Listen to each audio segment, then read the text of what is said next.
All right. We locked, loaded, ready to roll. Welcome.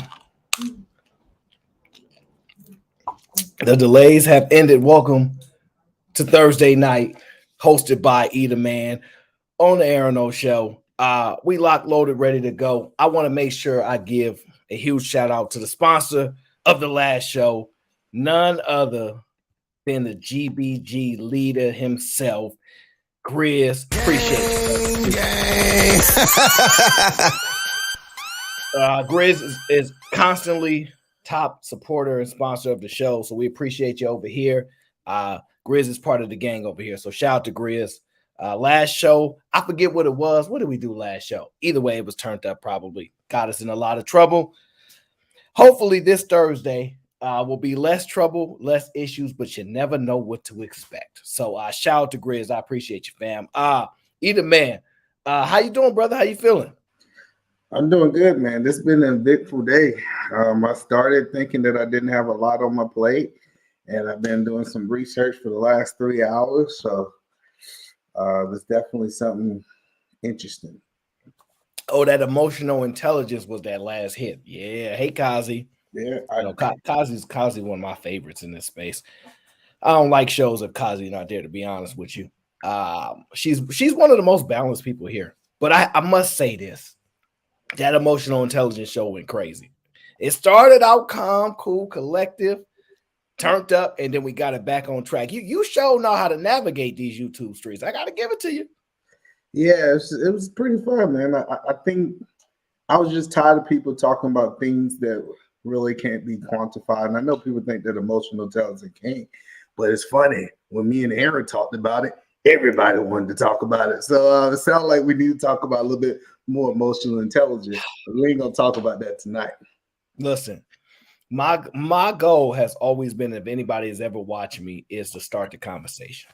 I am here to start the conversation to get it moving. However anybody want to go with it, get it in their mind, that's the goal. So I don't mind.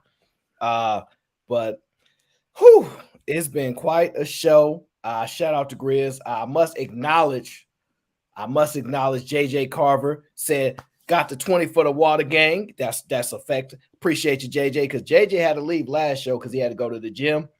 And they be hurting JJ ears, okay? They be hurting JJ ears. I'm not going to lie. JJ be hearing some stuff, and he be like, that's a lie.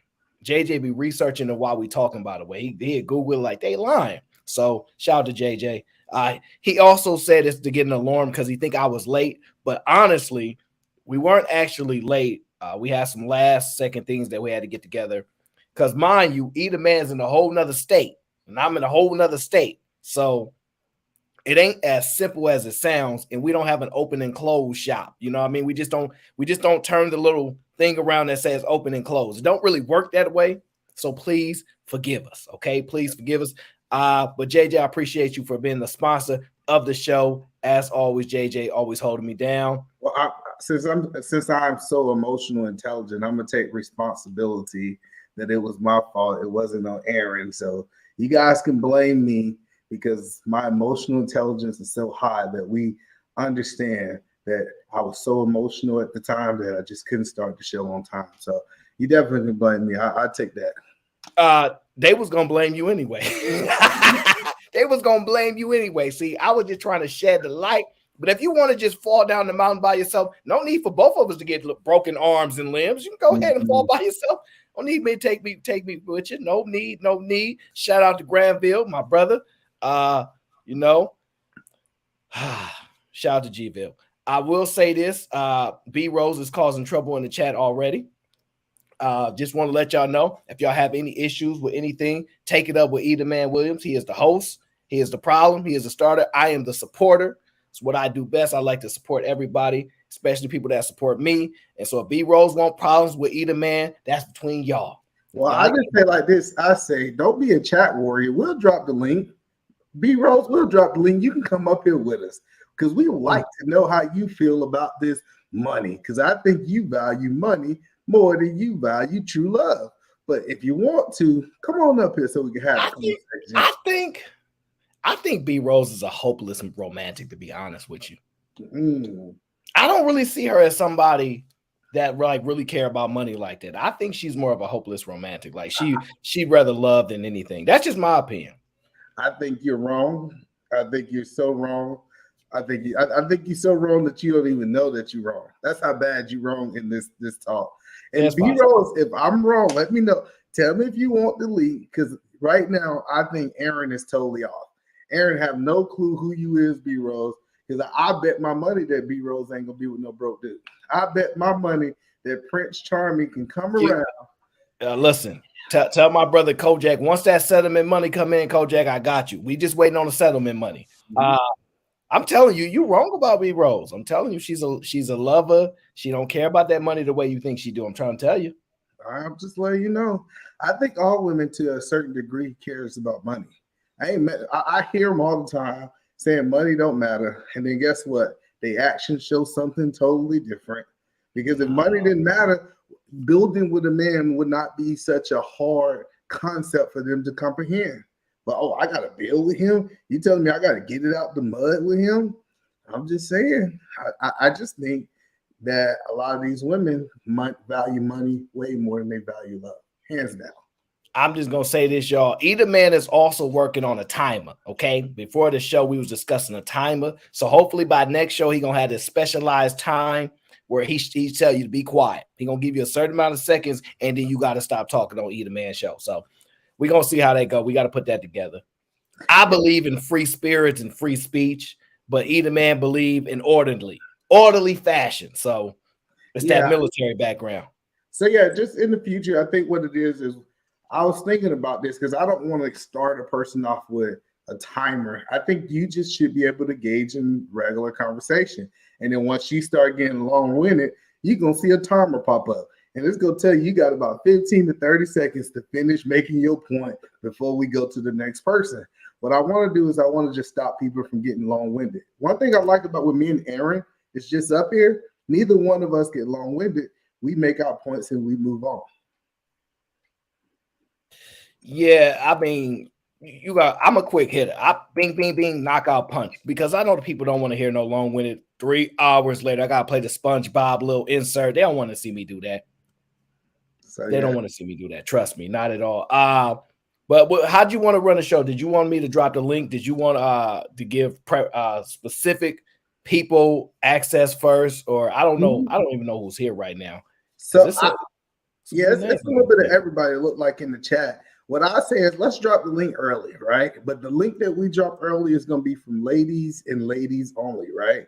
So what that means is that just for the first hour, and it's not that we got anything against the guys, but we believe that you guys kind of feel the same way that we feel on this topic. So we definitely, what we want to do is we want to drop it for the ladies. And the ladies is going to have the ability to hop up and tell us if we're wrong. And if they don't hop up, Aaron, and tell us that we're wrong, what that means is that we must be right. Can we go to the census? If they're not willing to have the conversation, that means that we must be telling the truth, and they're 100% in agreement with what we're saying. Yeah, I got Lauren in the chat. She's ready to come up because she's been terrified. So we're gonna get her up eventually. B Rose is really good with conversations. We'll see how it goes. Some people in the chat, I'm not even sure if we met formally or not. But Vanny Rule's in Canada, so she'll pull up on you too. Now, I believe she's a love person. In Canada, they all about love in Canada because it costs so much. All they got is love up there. So that's what I would think about her. Have you ever heard? I remember hearing the older women, like my mothers, my aunties, my grandmothers, and they used to always say this saying. They say love don't pay the bills. And I think that these women still feel that way. They might not voice it as much. I just think that love don't pay the bills, so they don't fall in love with someone who can't pay their bills. That's a good point. That is a very, very good point. But everybody ain't your grandma. We in different times. We got vehicles that go 180 miles an hour, 200 miles an hour nowadays. So back then, they had the little Pinto. Used to get you about 45 miles an hour. Mm-hmm. So these women are different. The cars are different. So, So you see what Lauren said? Lauren says love do pay the bills. It pay all the bills. It pay those bills. So she said that She don't need him to have no money. She say the only thing that she need, Aaron, is for him to love her. Because if he love her, he'll pay them bills with that money. Yeah, I don't know. I'm gonna give in to the ladies. If the ladies say it's free, then it's free. If the ladies say it costs, then it costs. What up, Harrison? Harrison says, salute, Aaron. Don't leave either man to fight the wolf solo. Have his back. Oh no, this is his show. I am just support when necessary. It's easier for them to win a conversation with either man than try to challenge me. So I don't even want them to come to me. Nope. Let them defeat either man on his own show, so that way he be embarrassed in front of everybody. See, I think I could take all 8. Like if they had 8 women hit the link right now, I think I'd just be like Mike Tyson, just going through them, left punch, right punch, knocking them down. Because this idea, you can't beat these ladies. How you listen? Look, they said men ain't even capable of love. So how men that's not capable of love can beat a woman when it comes to a conversation about love? I don't know. Yeah, I think what it really comes down to is they really don't know what love is. Because when we start trying to define this thing called love, one thing that I have learned is that a lot of these women they have no clue. They have no clue. Well, if you ask me, I don't know nothing either. So I can't even argue. Listen, keep it logical, keep it as simple as can be, and keep it with yes or no answers. Because if y'all get into this nuanced stuff, I'm gonna look at you like a lost person. Don't do it. Oh no, Harrison. Nah. I'm not cold-blooded. You cold-blooded, because you can come up here and support him if you want to. Go ahead. Harrison, go ahead, hit the link, my brother. You be either man's right-hand man and see if you can handle the pressure. Okay. See, Lauren got to come on the show, because I know she want to come on the show. I think Lauren would actually be really logical.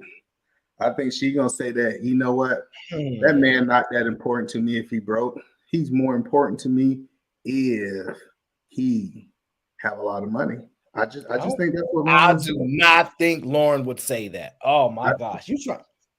See, this the thing is, I see what it said, Aaron, on these YouTube streets, but I done had a conversation with a lot of women outside these YouTube streets. And you know what happens when you cut off the camera? What happens is these women start telling the truth.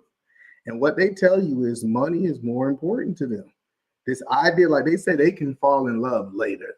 This idea that they personally not going to be able to have love over money, it's just a bad idea. It's a bad idea. And I'm just telling you that a lot of people lying on these YouTube streets. Most of the women in my chat, they all about love. They don't care about no money. They ain't worried about no money. They all about love. So what's your stance? Do you believe that men and women are capable of loving each other if they didn't have any money?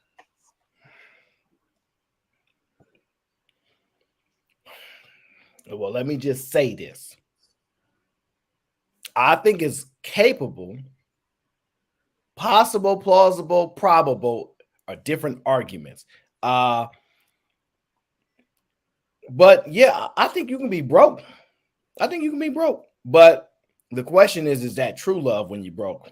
Now that's a whole nother question, because there's some real love out there. They ain't got nothing, 2 pennies to rub together, but they together. But when the money come in, it might take them to another stratosphere. So I ain't gonna lie, it ain't an easy answer. It's not an easy answer. You gotta ask JJ. JJ says romantic love or just homie love. Well, because this thing called love, right? I don't know. I think it's a lot of different definitions, and a lot of people don't use it properly, right? But I think that a woman can be influenced to love you based on how much money you do have. Let me give you an example. I think money can also equal fame. Have you ever heard these women say, you know, I love me some Chris Brown, or they say, I love me some this? I believe that fame and money is what they love, because most of them have never met that man in their life. I think that's cheating because when you can sing, it's scientifically proven that music, beats, sounds alter our body.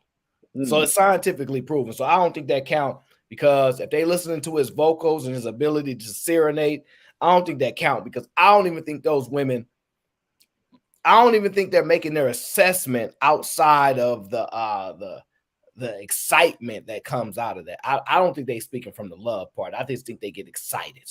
So I don't know about that. No. But I could be wrong because these women do love them some Chris Brown. Shout out to Peter the Investor. I see you, my brother. But Chris Brown's my guy. You know, our birthday's around the same time. So I mean, all right, Aaron, Chris Brown. You be up here singing late at night.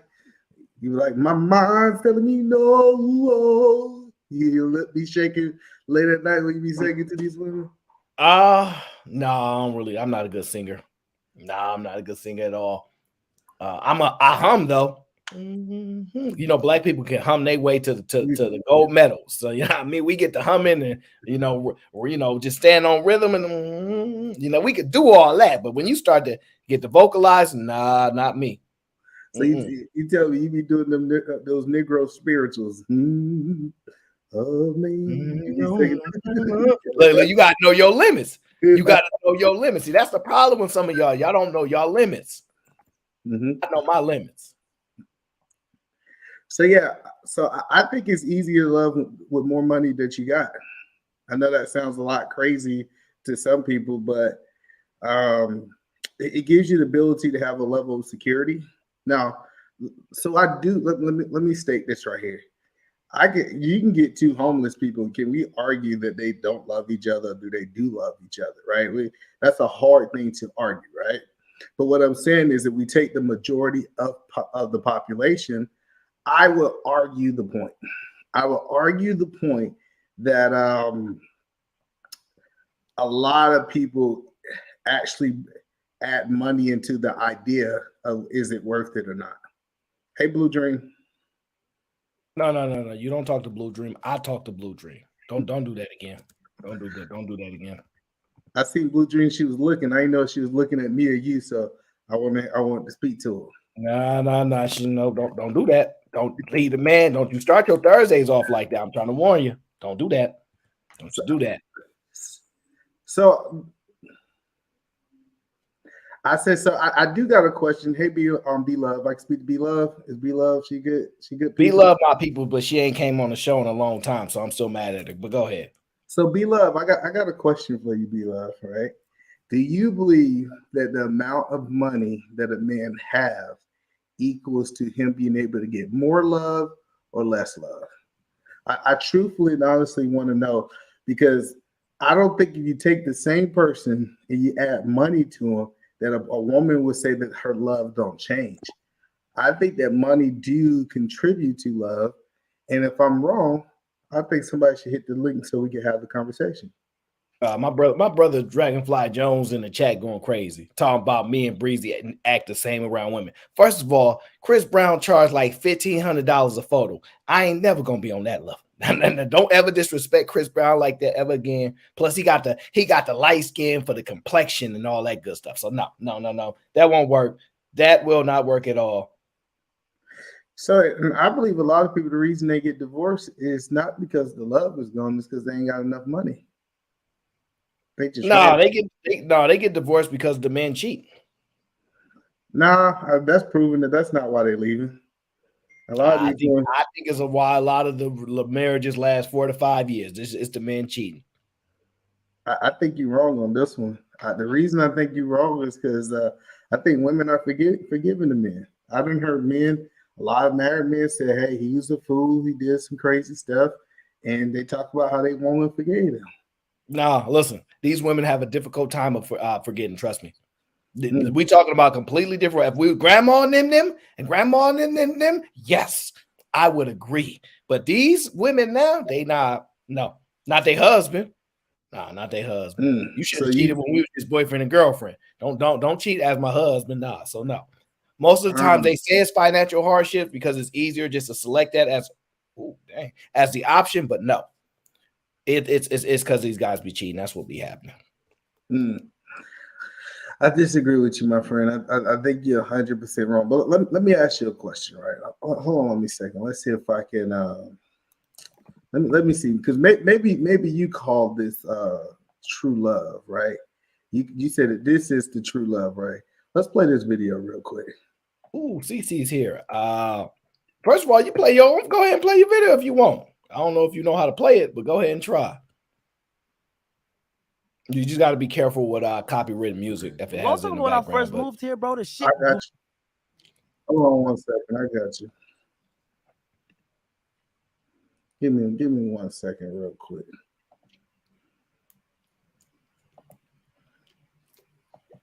She says, "Why the fuck am I even here?" I said, "What you mean? Like, what you mean?" She was like, "I came all the way to your crib, and I could have been with some niggas that was at the club just now that would have Richard Millies and if they play my rent."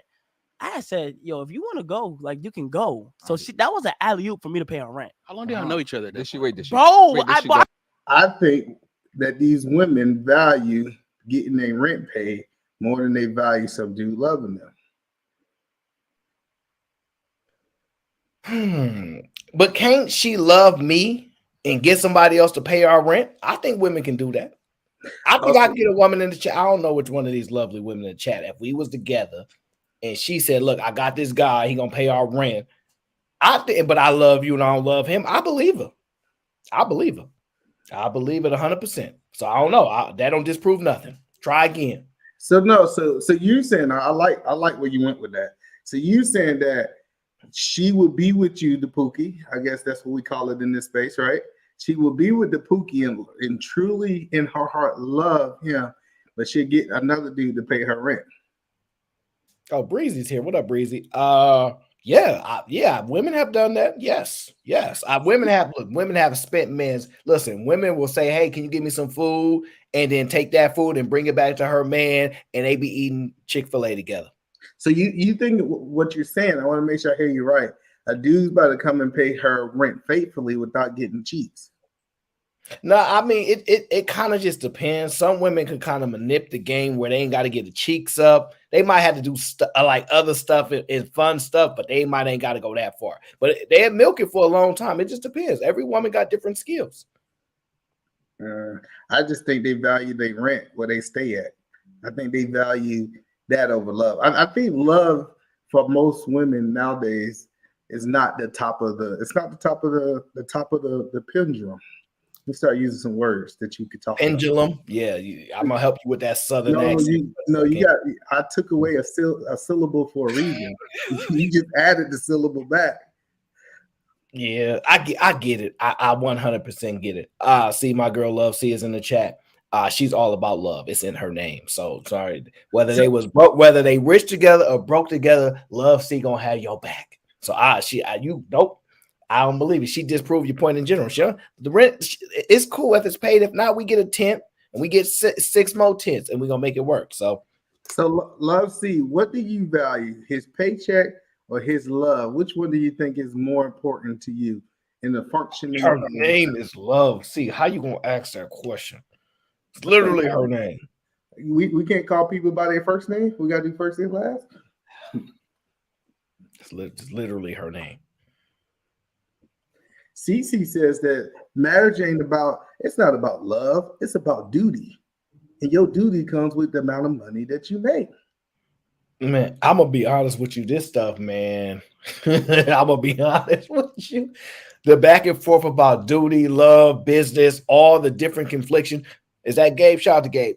While at the same time saying everybody marriage is different is hilarious to me. Shout out to B Love. She says, to me, money is kind of blah. I have my own, not rich at all, but comfortable. I like character more, but it could be because I'm 40. I'm getting older and I've experienced things. And at this point, the things that other women get enamored with by all this love stuff, dog, like the love is more important than this money. And I'm going to be honest with you. This is what I think, though. And it's subjective to certain things, but I always thought about this. There are women that are with men that got $50 million. Mm-hmm. They're with these celebrities that can give them a lifestyle that other people will never give them, and they know they cheat and they can still pay them out. And these women will say this: girl, you can have them. I don't even want them. You can have the lifestyle, have the money.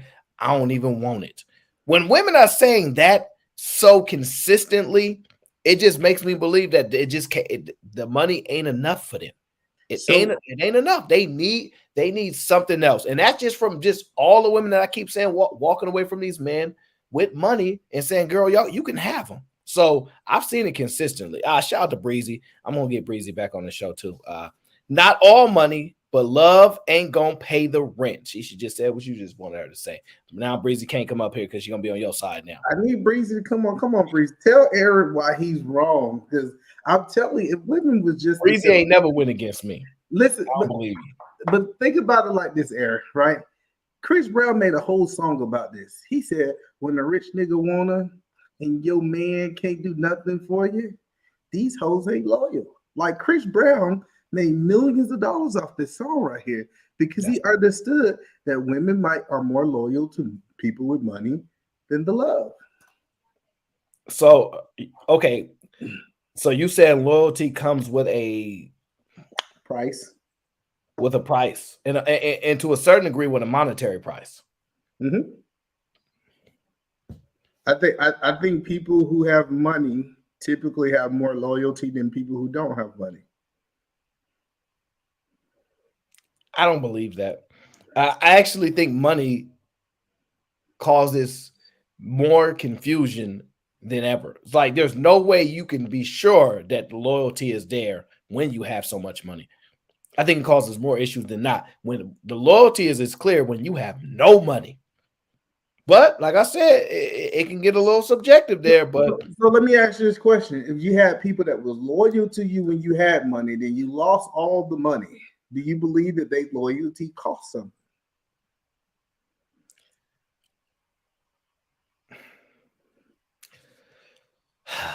First of all, I'm very, very, very, very strict with this loyalty part. But I will say this. I think a lot of rappers and a lot of celebrities kind of discuss this, Mike Tyson, people like that, is that when all the money go and they start to disappear. But I don't think there was a level. I think you can buy a certain level of support, right? I think you can buy support. But loyalty, I don't know if you can buy it. I just don't know if you can buy. I think you can buy support. I think you can buy a security guard. I think you can buy people being in the studio with me, people fighting with me, talk about that's my guy. Da, da, da. Here goes some cash. But I think when the money ain't there, I don't know. I'm a little torn. So I'm not gonna even lie to you. Well, you know what? I think it's time for us to open up the conversation, right?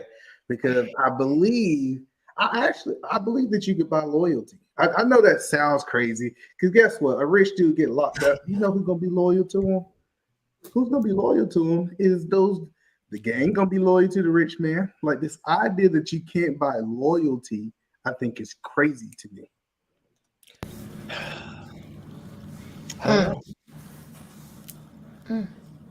So Rob, I got a question for you, right? Yes. Do you believe that loyalty is for sale for some people? Nope. I believe that loyalty is a thing that's able to be leased with the option to buy. And as soon as your money gone, the loyalty gone. We see it every day. Yeah. So me being able to lease, because I don't think nobody's loyal to you forever, right? I think it's something you can do to make a person not loyal to you anymore, right? For example, you can say your best friend. I want you to think of your best friend, the person that you think is your ride or die. If that ride or die was to do something to your mama, I can almost guarantee you that you're not going to be just loyal to that person. So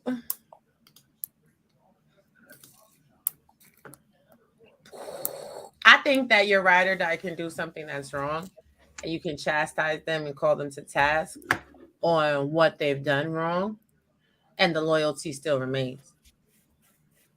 Because I've had a friend that's been my best friend for almost 30 years. And we've gone through a whole bunch of stuff. And we've had moments where we've not seen eye to eye. and she's needed to be corrected, and I needed to be corrected. So I ain't gonna hold you. I ain't gonna act like I'm an angel because I'm not. But the loyalty still remains. I could call this girl today, right now, the drop of a dime. She on her way where I am, and vice versa. I don't know. I look at loyalty different. Okay. You on mute. Hey, Gabe, you know they called up all the women, but we're going to let you stay, Gabe, because we sure that you that's the woman one. It's okay, because at 30 minutes, I wanted to open it up to the guys anyways, right? So let me ask you this question, Gabe, because I want to, before I go back to Rob B. All right. Do you think that you can fall in love without money? Do you think you can fall in love without money? Yeah. Yes. I do think you can fall in love without money. Yeah. All right. And you feel like the environment in 2023 that women are willing to accept dudes being broke and fall in true love with them? Yeah. I think it's happening every day. So, so I would like to start off here. I don't think that's the best choice. I'm not saying that you should fall in love or become deeply entangled with somebody who is kind of lacking in their fiduciary responsibilities in life. I don't think that's the best, but I think it happens every day. I mean, you will see people, women, and even I don't know. I think, both really. You see women and men have like heartbroken, or I guess their heart is entangled with people who broke people get in love. I think broke people get in love way more than people who have money. I think that's more common. I think that's a lot more common. Sorry with the jumbled ideas, but I'm just kind of giving you raw thoughts here. So Rob B, quick question, Rob B. Mm-hmm. My question to you is, do you believe, right? Do you strongly in your heart believe that you can fall in true love with a broke dude? Ain't got nothing. Yep. I sure can. Because go ahead. This is the thing. Money is a non sequitur. You got people out here that talk about gold diggers every day, right? Oh my gosh, she a gold digger. Oh my gosh, she a gold digger. Oh, she just with him for his money. All she wants is his money. Nah, money should be the bottom denominator.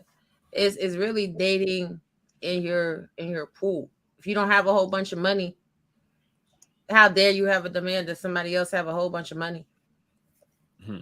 If you have a whole bunch of, you know what I'm saying? If you have a whole bunch of money, you got grace to date somebody that does or doesn't have money. But women should date men that are well suited for them. If you're dating a man and he's intelligent, appreciate that. Help that man get to that bag.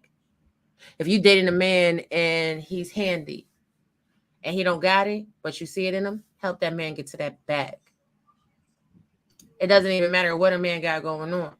Work together as a team, get to the money, because then you're having shared experiences.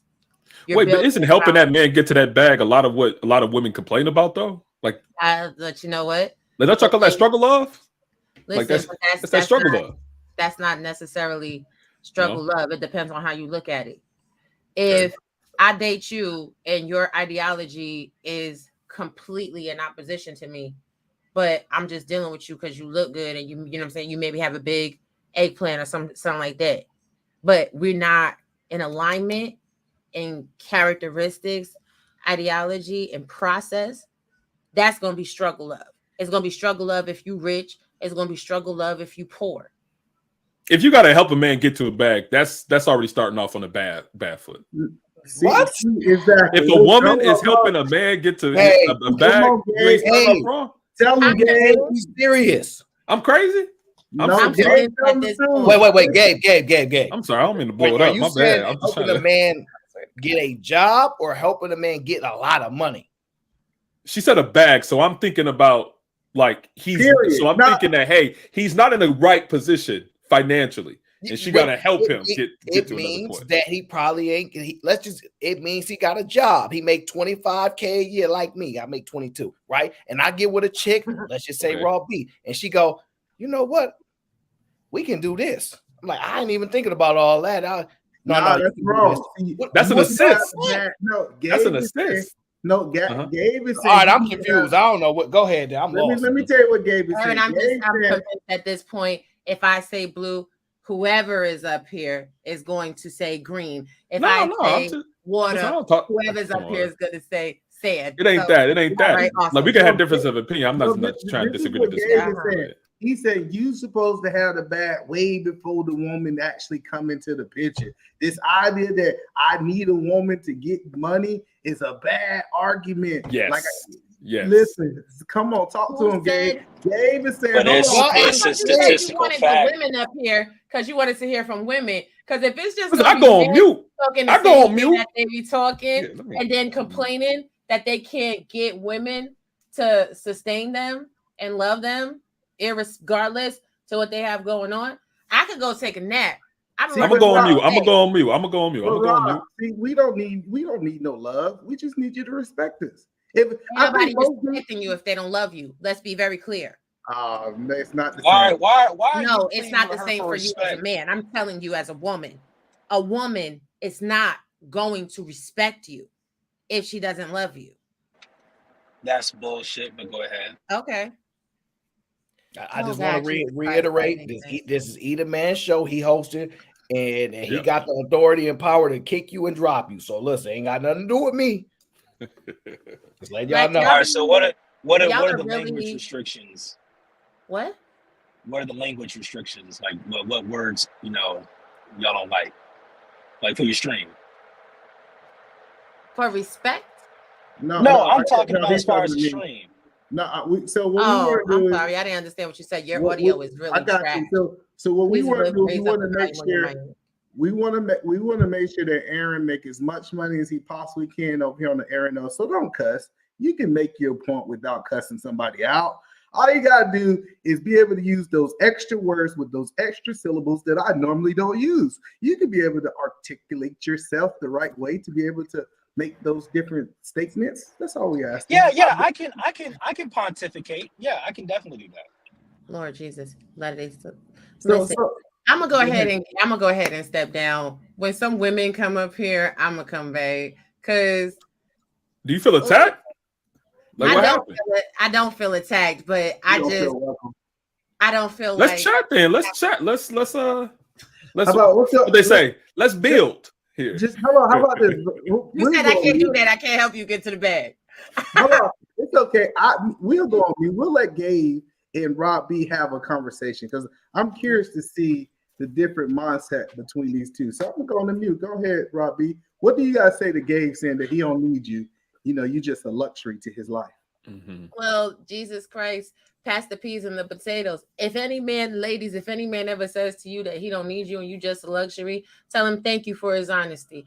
Block his ass and walk away. Period. Let me tell you, that's not what I'm saying. I'm saying that a man shouldn't have to rely on a woman in order to get to a bag, in order to be financially stable. And I think that when that happens, right, a lot of times that's where that struggle of comes in. Because rather than focusing on the loving, rather than focusing on the care and the being there for one another, you got to focus on him being financially stable. That's a problem to me. Y'all be go ahead. I said, if you see your man doing something, then you help him get to the bag. Aaron, you know what? We must have been friends for long enough that Aaron gets the subtext and the context of what I'm saying without even having to think too hard. I swear I'll be expressing myself very clearly. But since some people don't get it, allow me to elucidate. If you're dating a man that's making $40,000 a year, okay, but he needs a little bit of focus and direction to turn that $40,000 a year into, I don't know, $500,000, you help him get to the bag. But because I don't know what's wrong with a lot of the men in these spaces, y'all swear to God that somebody helping a man get to a bag, means that he's unable to provide it all. A lot of women too. Oh my God, help him get to that bag. Then that means he can't provide. And all of y'all are sounding really, really ridiculous. Do you think that y'all can live off that 40K? If anything happened to you, say for instance that you had got pregnant and you couldn't, right? You were having very bad pregnancy situations where you couldn't work. Do you think that you could live off that 40K? Oh, I'm sorry. Are we having accident babies? No, y'all together. Yeah. Y'all in a relationship. No. Are we having accident babies? So you Answer the question. I don't know. Oh, I know you're not talking to me like that. I mean, you are. No. Seriously. No, you're asking. No, I'm you're seriously answering. And people are listening to you, but you throwing all these caveats. Answer the question like he asked. I'm seriously answering the question. I don't know how y'all used to talking to women. This is why a lot of men are single too. You think I'm supposed? I'm not talking to you bad. I'm not talking to you bad. I'm not talking to okay. you. I'm married. I'm married. Try again. Oh, God bless. God bless your wife. Bless her and keep her. Let's have a prayer. Father God, in the name of Jesus, we ask that you uplift the great things, wife, that you continue to give her grace and mercy, that you form a hedge all around her. In Jesus' name we pray. You praying? So anyway, like how I was saying. That's witchcraft. No, like that's how I was witchcraft. saying, Gabe. That's witchcraft. Like how I was saying, you're not gonna play them. Like you're how not I gonna was play saying, them spiritual games. Like I mean, how come I was on saying, now. Come on now. Like how I was saying. Answer the question. Stop. Like how I was saying, Gabe. God damn. I can hear you. Why women don't come up and have these conversations with you? No, we Gucci. We good. It's supposed to be only women up here. Do you have a vagina? No, we Gucci. We good. Let's keep building. You interrupting and you yelling. Me and Gabe is having a conversation. If Gabe had an issue and I'm up here too. Then Gabe would say that. Then Gabe would say that. Well, hold on. Hold on. Wow. Damn. Aaron, I thought we was gonna get to an hour before we got this violent. Hold on. One second. Wait a second. Listen, I just think that we are adults and we can have a conversation without the violence. You know what I'm saying? I want to keep the Black power, right? We got to keep the Black power together and just one at a time, and we can have some peace. So when I go back to it, we're going to let Rob land her point, and then we're going to let Great Dane be able to join the conversation. Capiche? Capiche. Go ahead, Rob.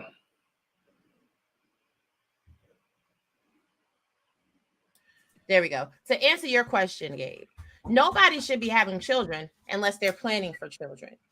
You can have a child and raise a child on 30K with a plan to increase revenue in a family over time.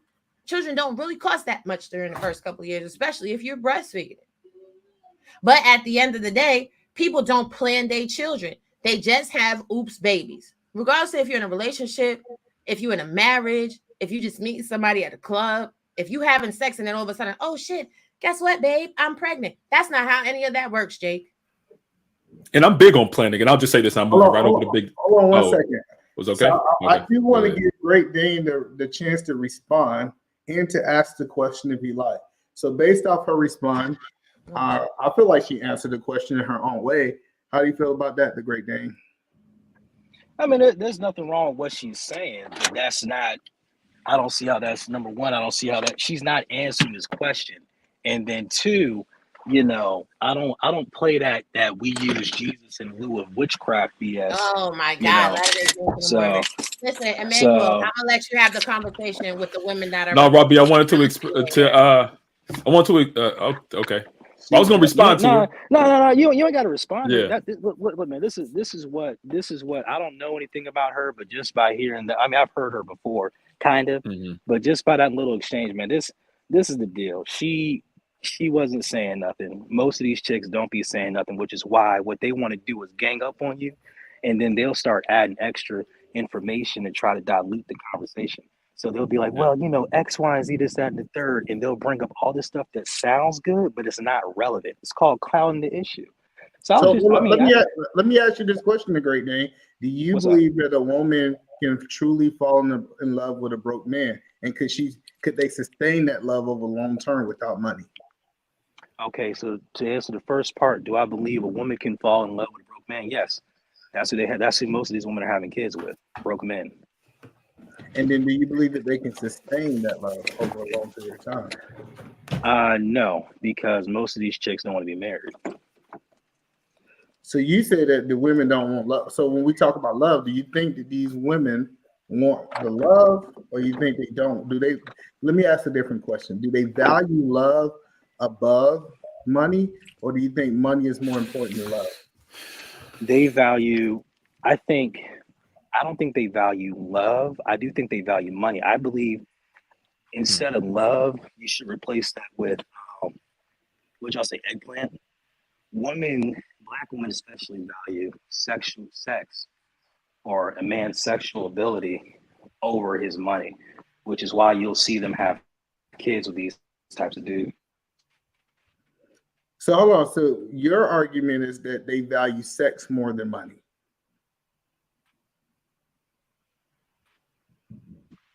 Is that what I you're think saying? his audio might have went out. I think his audio might have went out. Hold So, on. Yeah, I was connected to my. He dropped down. Oh, They say Dave he gotta go. dang. So Gabe, I got a question for you. I think he's too So menacing. do you believe that women value sex over money? I think some women do. I don't think the most intelligent women do. I don't think the most well-raised women do. But I do think that there is a segment of women who do value sex over money. Because I think some people in the chat even mentioned it. They had mentioned that, hey, women value security over any of that, right? Women want to feel like they're taken care of, right? They want to feel like, hey, if anything happens, he got me. So, I think that the more, logical women will value security over anything. See, but that's the interesting point that you're making, because how it looks is that money brings security. Being able to put someone in a safe neighborhood, being a way to keep them away from crime, that is a level of security. So can we argue the point in what you're saying, if security is more than the eggplant, can't we argue the point that shout out to JJ. JJ say, bring my guy back. So we're gonna bring him back. Welcome back. No, he said put that foot on his neck. You got to know how to see that. Oh, dang. I learn how to hope. Okay. I'm learning. My bad, JJ. Please find it in your. That was a foot on neck right there. All right, no. So what I'm asking is, if you say security and money brings security, right? So we say not necessarily. I wouldn't say necessarily, because I think that security has several elements to it, right? I think that money is one of those, right? You can put people in a better situation, better environment where they're safer. But I think there's also some of that physical security. So ladies like that 6 foot tall dude that's able to, y'all go out, y'all have some issues, and he's able to handle it, or he's able to intimidate individuals to where that's physical. You think that men are going out and fighting like that? That's like how men are protecting women. I don't think it's the norm, but I do think a lot of women perceive that physical prowess as a sense of security. Yeah, I do. I don't. I totally disagree with that statement. I think now you could be able to secure yourself a lot with money, right? Especially with, yeah. That's your fault, E. You did it wrong. Yeah, so my bad, dang. That's all I can say to him. Hey, no, but in reality, what it really comes down to is that I do believe that money brings a high level of security in 2023, right? Because if you live in a certain neighborhood, your lifestyle or your experience will be totally different from a person that lives in a different neighborhood. That's just reality. So let me just make sure, right? Because I am your wingman, but at the same time, I ain't no yes man. All right. So now what you tried to do was move the conversation from love to security.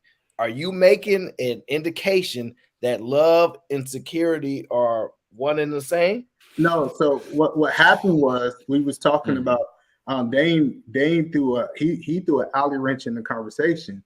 What he said is that women value the eggplant. Let's get away from love. They value the eggplant more than they value money. And so since we went down that road, I'd be like, well, if you talk about then Gabe through another eggplant, he said, well, they really value security. And I said, well, money. Yeah, I saw that in the chat. So that's kind of why we went back to that. So we're not saying that security equals love. No, that's not what we said. We just saying that they feel that other things are more valuable. And so that's how we got to that conversation.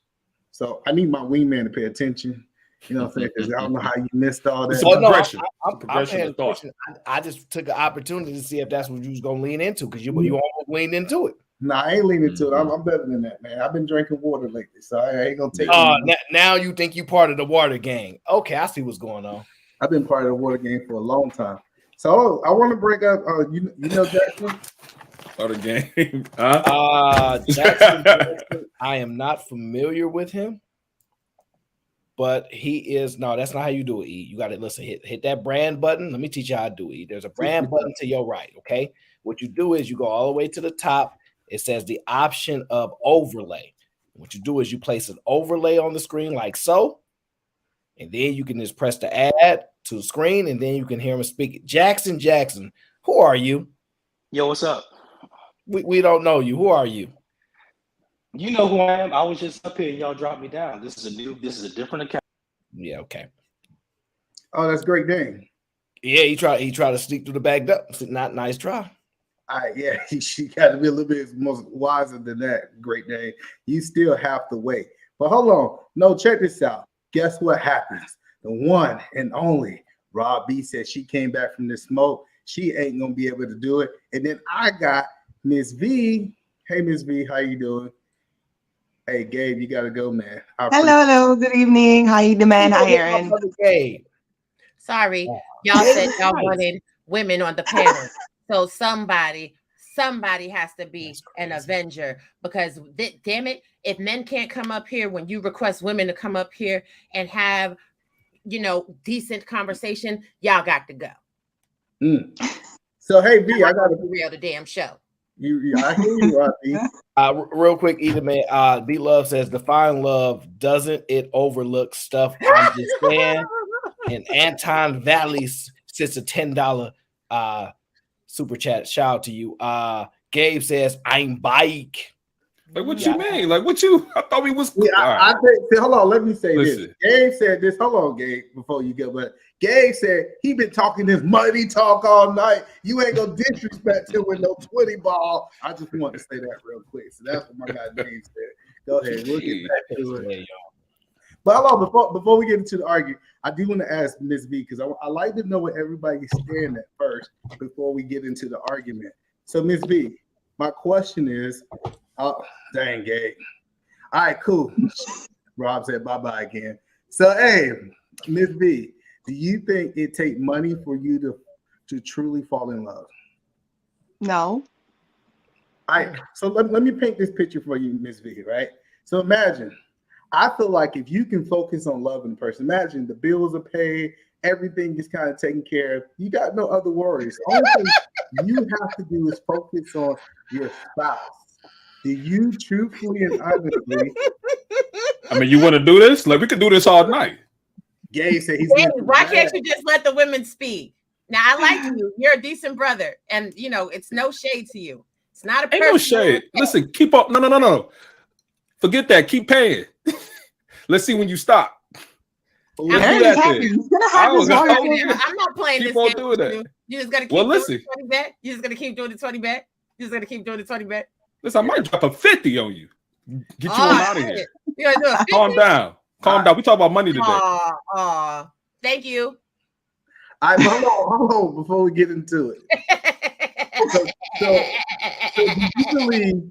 So, Ms. B, let me ask you this question. Do you believe that it fosters an environment for love when money is involved? When money is involved? Yeah, so like if the dude, okay, funny.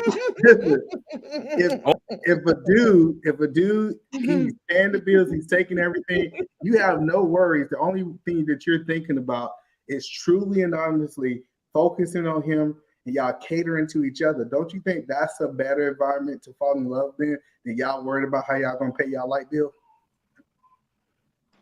I mean, when you fall in love with the person, it's before you even live together. So that doesn't really it doesn't really pay into account. I mean, if you start dating longer with that person, sure, you're going to be like, okay, you start talking about the future, how you see things are going to happen, splitting the bills, household chores, whatever.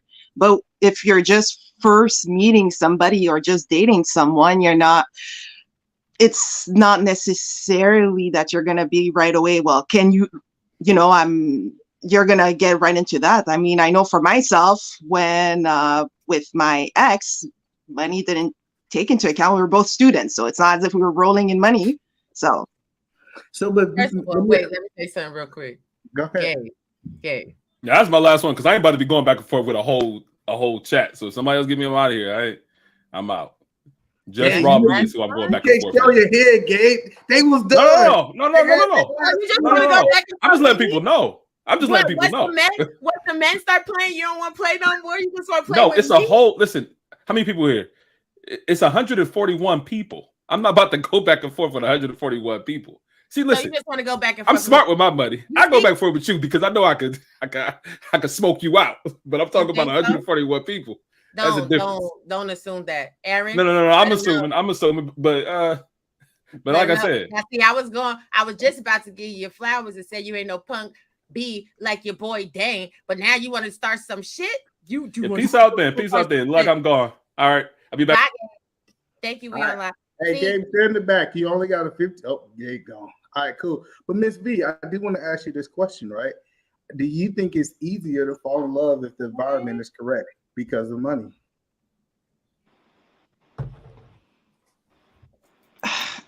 Like what? In my head, I'm imagining someone who comes in and then they first come in like, "Hey, my name is so and so, and I'm making this much." Like it's not. Hitting with the. It's not how most time it works out. Like it's only after once you get to know the person, you're like, okay, well, I work in such a thing. This is what I have going on for me, and then you're like, oh well, that's a plus. That's nice. Like it's not. I don't know of anyone that comes up to anyone and says, "This is how much I make here." Like here's my T4. Even him taking you on dates, Miss V, him taking you on dates. Him taking you to the movies, he cashing out on you on those dates that y'all can spend the quality time together. Do you believe that foster a better environment to fall in love? But that doesn't indicate anything. A rich person and a poor person could spend that money alike. The only difference is that the poor person probably is going to have a hard time paying that credit card back. Like a poor person could make it as if he's rolling money, has all these things going, and then you're come to find out later on, no, he's up to his eyeballs in bills. So, but B, what you're arguing, if we go with that poor person is using someone else's money, so it's still saying that he needed money for you to fall in love in 2023. See, I get it. Maybe if we go back, well, that poor person was trying to boast and then put up a smoke screen, and if someone is into that, well, I mean, go ahead. See, I didn't say it take your money. I said take money. So if you no, I'm not talking about my money, but I'm saying if the person feels the need to boast because they have nothing. They don't have much going for them other than make it seem like they're I don't know, they can like snap their britches and be like, look what I can do, and it's nothing, then that relationship's not gonna last long, personally, I think. Here's the better question, right? They keep asking if it takes money to fall in love. Well, what constitutes falling in love? How does one fall in love? Because there's that too. Right. At the end of the day, you fall in love with someone based off the conversations you have, based off of shared experiences, based off of who they are. Money and dates are they're an avenue for someone to be expressive with who they are as a person and spend time with you. You don't love the experience. You don't love the dates. You love them. Yeah. Nah, yeah, I think you love the Bahamas. I think you love like this idea that I can't foster an environment to make you feel more open to fall in love. I think it's crazy. Like, how is money? Because the way the question you're asking, it makes it to me it sounds like, is there a monetary threshold where this I'm in love with you switch automatically like clicks on, and it's the best love, this amazing love. Like what quality love are we talking about here if it's because of money? Like Right, what's the downside of that? You could fall in love with somebody just because y'all are in tune with one another. Somebody, like, you could be seeing someone, dating someone, spending time with them, and your heart starts to beat in time with theirs because they are a little bit of everything. So like V, the fact that go the ahead. fact that people think that it takes money, it doesn't. It doesn't. And anybody that's falling in love with someone based off of money, as soon as that person loses money, they're not going to stay. That's not love. That's lust. That's infatuation. Yeah, it's convenience. So It's let me ask you convenient. this question, V, right? So V, are you telling me, I'm just saying, so Aaron come to you and say, hey, check this out. You know, I just can't spend no money on you. I got $100,000 in debt. I only make $22,000 a year. We can't really go on dates or nothing like that, but I'm willing to invest in you. You saying that would be okay for you? And would it be okay for the women of 2023? Because you might be a little different. Well, first off, I know Aaron is lying on that income based on everything that he said on all the times I've seen him online. So I know he'd be lying. But if it actually was 22,000, I mean, I've done it. Like my previous long-term relationship, my ex, we were students. We were poor as church rats. Like we were. Like I get it when you was broke too, and when you was in college too. I get it. But today, would you do the same thing you did that you did while you was in college? Be honest, please. I would have to see, why is it $100,000 debt? Is it because he was blowing it on I don't know, girls online or whatever? If it was like stupid debt, then he has to deal with it. If it's something like, I was studying, okay, fine, let's make a plan, because this is a situation I went through where, okay, we have this much in debt. Okay, let's sit down and see how we're going to pay this off like as fast as possible. I mean, I've done it. This is something I've done. So it sucks, but I've done it. What if you say that his debt is his priority, you not, and he's not going to spend money on dates? He's going to spend his money on getting out of debt. Can you accept that as a woman? If he doesn't want to get out of debt, if he wants to. I made $22,000 outside of my bills. I'm taking all my money and I'm going towards that. I can't make you into a priority to spend money on you, spend money on dates. We can chill, we can Netflix and chill. We can even do like a picnic, because I can make a mad sandwich and we go to the park, but I can't spend money on you because my debt is my priority. Do you believe that you'll be able to accept that in today's economy? V. Well, first off, I don't even think Aaron would be dating if he had that much to take care of. Like I don't even have time to date you, so go somewhere else. But if we were still dating, what's wrong with the picnic? The joy and the blessing of 2023, we have Netflix, we have Tubi. Like if you can't spend money on Netflix, there is Tubi, there is YouTube, there is countless festivals in the certain type of woman. They don't want to be with me for no money, because obviously they know we ain't gonna have no money if that's what. So Aaron did not make 22,000. Listen, no. Let's listen to what V really said, because V said that Aaron, since he made $22,000 and he got $100,000 in debt, he shouldn't even be trying to date me. He should be trying to get his life together. They said that you don't even deserve. You don't deserve love. She don't think I would do that based on the amount of time she spent around me. But she didn't forgot that, I'll do that, because I know women, they don't care about that. As long as I can give them good, stimulated conversation, that's all women really care about, because it's all in the mind with them. So all that they already making the vibes. It's the vibes. It's the vibes. That's what I'm saying. Like there's some individual, it's not about taking me to this fancy restaurant. Again, like wherever city that you're at, you have events, you have festivals, you have whatever, and they are free for half the time. Heck, like, I mean, if you do a road trip, okay, let's hop in a car. I'm gonna go and read a book that you're interested in, and we'll discuss as we're driving. I have done this. Like, not everybody. I have the feeling sometimes when I listen to these live panels that it seems like they're lumping 80% of women as like shallow, or like we just want like Salt Bay all the everyday. This is what they do. This is what they do. They sit here and they paint a narrative that all women are gold diggers. And when random women come on these panels and they're like, no, you can fall in love. You can date without that money. It's like, no, y'all lying because y'all want to go on trips. Y'all want to do this. Y'all want to do that. Y'all are not women. So you can't, y'all gotta, that's not true. Just because the women you've experienced do that, women are not a monolith. We all ain't trying to be flued out and tricked on and busting it wide open for a player just to go to Papa Do's.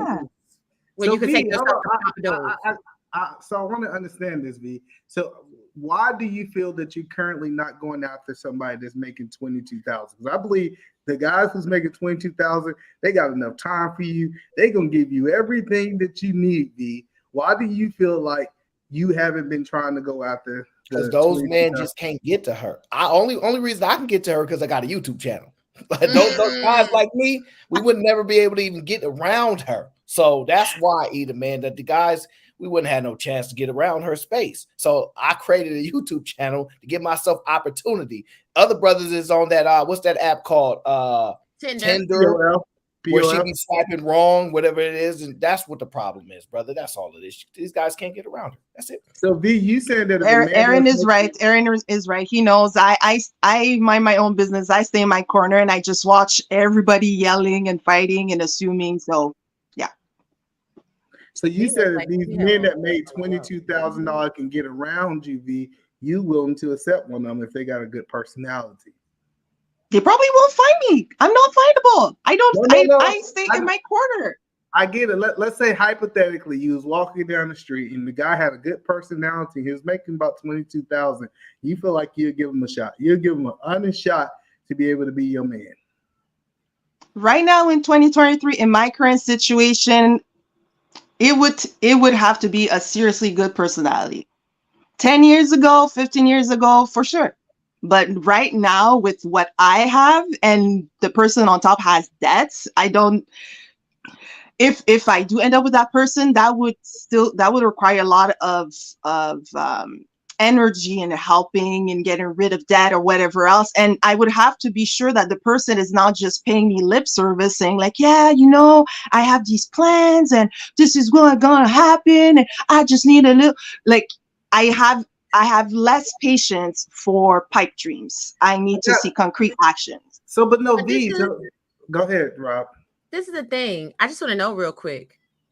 Who is knowing how much debt and how much money people are earning annually during dating? You mean tell me, first of all, you're married. You're not dating anybody. When I was dating, I disclose, Robbie. You see it's on my page right now. I let people know how much. Aaron, you lying. You are lying. I'm not willing. I know about your collection, okay, Aaron? I know about your collection. You showed it before. I'm not going to expose my debt right now. But this is the point, right, LeGarrette? Nobody. When you meet somebody, like we're talking about reality here, not YouTube talking points, because I don't deal in YouTube talking points. When we talking about reality, though, when you're dating somebody, you're getting to know them. It's like, hey, you look cute. Let's have some conversations. You spend some time getting to know somebody. And truth be told, you can fall in love with somebody. It could be love at first sight before you know a bit more about their financial situation. That is true. That is true. And you say, Eda, man, what do? He says, I'm in sales. I've been doing sales for 10 years at this company. You go look it up, find out what base. Oh, okay. So this probably around base what they getting. Is he really good at what he do? Or yeah, I'm number one in sales. Oh, and you just use your mind and go, that's what women do. They will put a number around where you work at and try to look it up. A lot of salaries are actually disclosed online at this point. Go on Reddit, people done told everything, and women will just start getting the ballpark. So that's what I know. But Aaron, who does that? I've never, someone told me their occupation. Listen, women do that. This is how women get beat in the head, because it's I'm not even gonna say women. It's not about how much you make, it's how much you keep, Robbie. I know what you're gonna say. Right. This is how females get beat in the head, because they'll look on somebody's LinkedIn, they'll look on somebody's social media, their job website, and see, this person makes $100,000. But this person is a whole, he doing too much. He don't really got no money. He got liens on his paycheck. You understand what I'm saying? That's what his salary is, but what he actually bring home is a little bit of money. I mean, honestly, people lie. People do lie all the time. LaGarrett, Sean Case, you already know what it is. And like one time at band camp when I was very, very much younger, I was dating somebody that worked for the railroad in New York for Metro, and they were getting a sizable salary. But the way their child support was set up, they only were bringing home $4 checks. So I could, you know what I'm saying? They was like, "Ooh, I get it. I get what you're saying, that the dude can be losing some money, but I think if V was to go on a date with a man and he said that he worked at McDonald's, and the guy who said that he was a software engineer, she would look at those two men differently. No, yeah, but that's I was working at McDonald's and she was talking with me, and the software engineer was like, what's your name? V? Oh, it's a pleasure to meet you. She would go with the McDonald's guy like myself. Thank you. No, Jam on up. I promise you. I kid you not. This person was very rude to the judge in their child support case, and the child support judge got on their ass. Child support judges can actually set your legal obligation to whatever they want them to be. So all you men and women going to child support court, watch your attitude when you talk to the judge. Like, listen, people be going, I saw the paychecks. It was bad. It was bad business. But people be going through a lot of stuff and they don't present that way. Because if it's somebody that has, you know, that's game tight, got other people buying them stuff, they know how to move money around or whatever and do whatever it is that they do, they're going to present like they got something. When you get down to marriage, though, that's when true finances are exposed. That's when you get to open the books. Other than that, everything is dust in air. You got people out here renting rims, renting cars, renting clothes, renting jewelry, renting Airbnbs, acting like it's their houses, all type of stuff. Y'all better stop being so dumb. Let me shut up.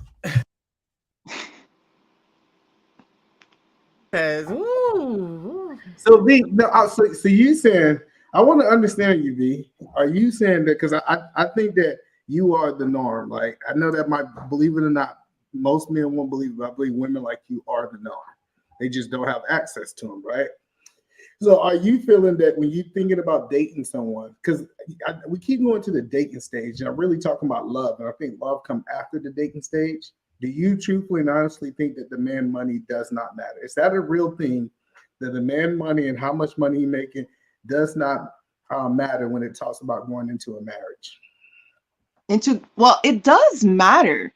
Now the proportion, the weight of it will differ by person, but for sure, if you're at the point where you're talking about marriage or you're getting engaged, ideally that will be when you're talking about finances, debts, student loans, like whatever I owe money to the mafia, whatever you have, and then you're like, okay, well, is this something you're going to be working on, or where are you at? And then do we need to go and talk to a professional for whatever reason?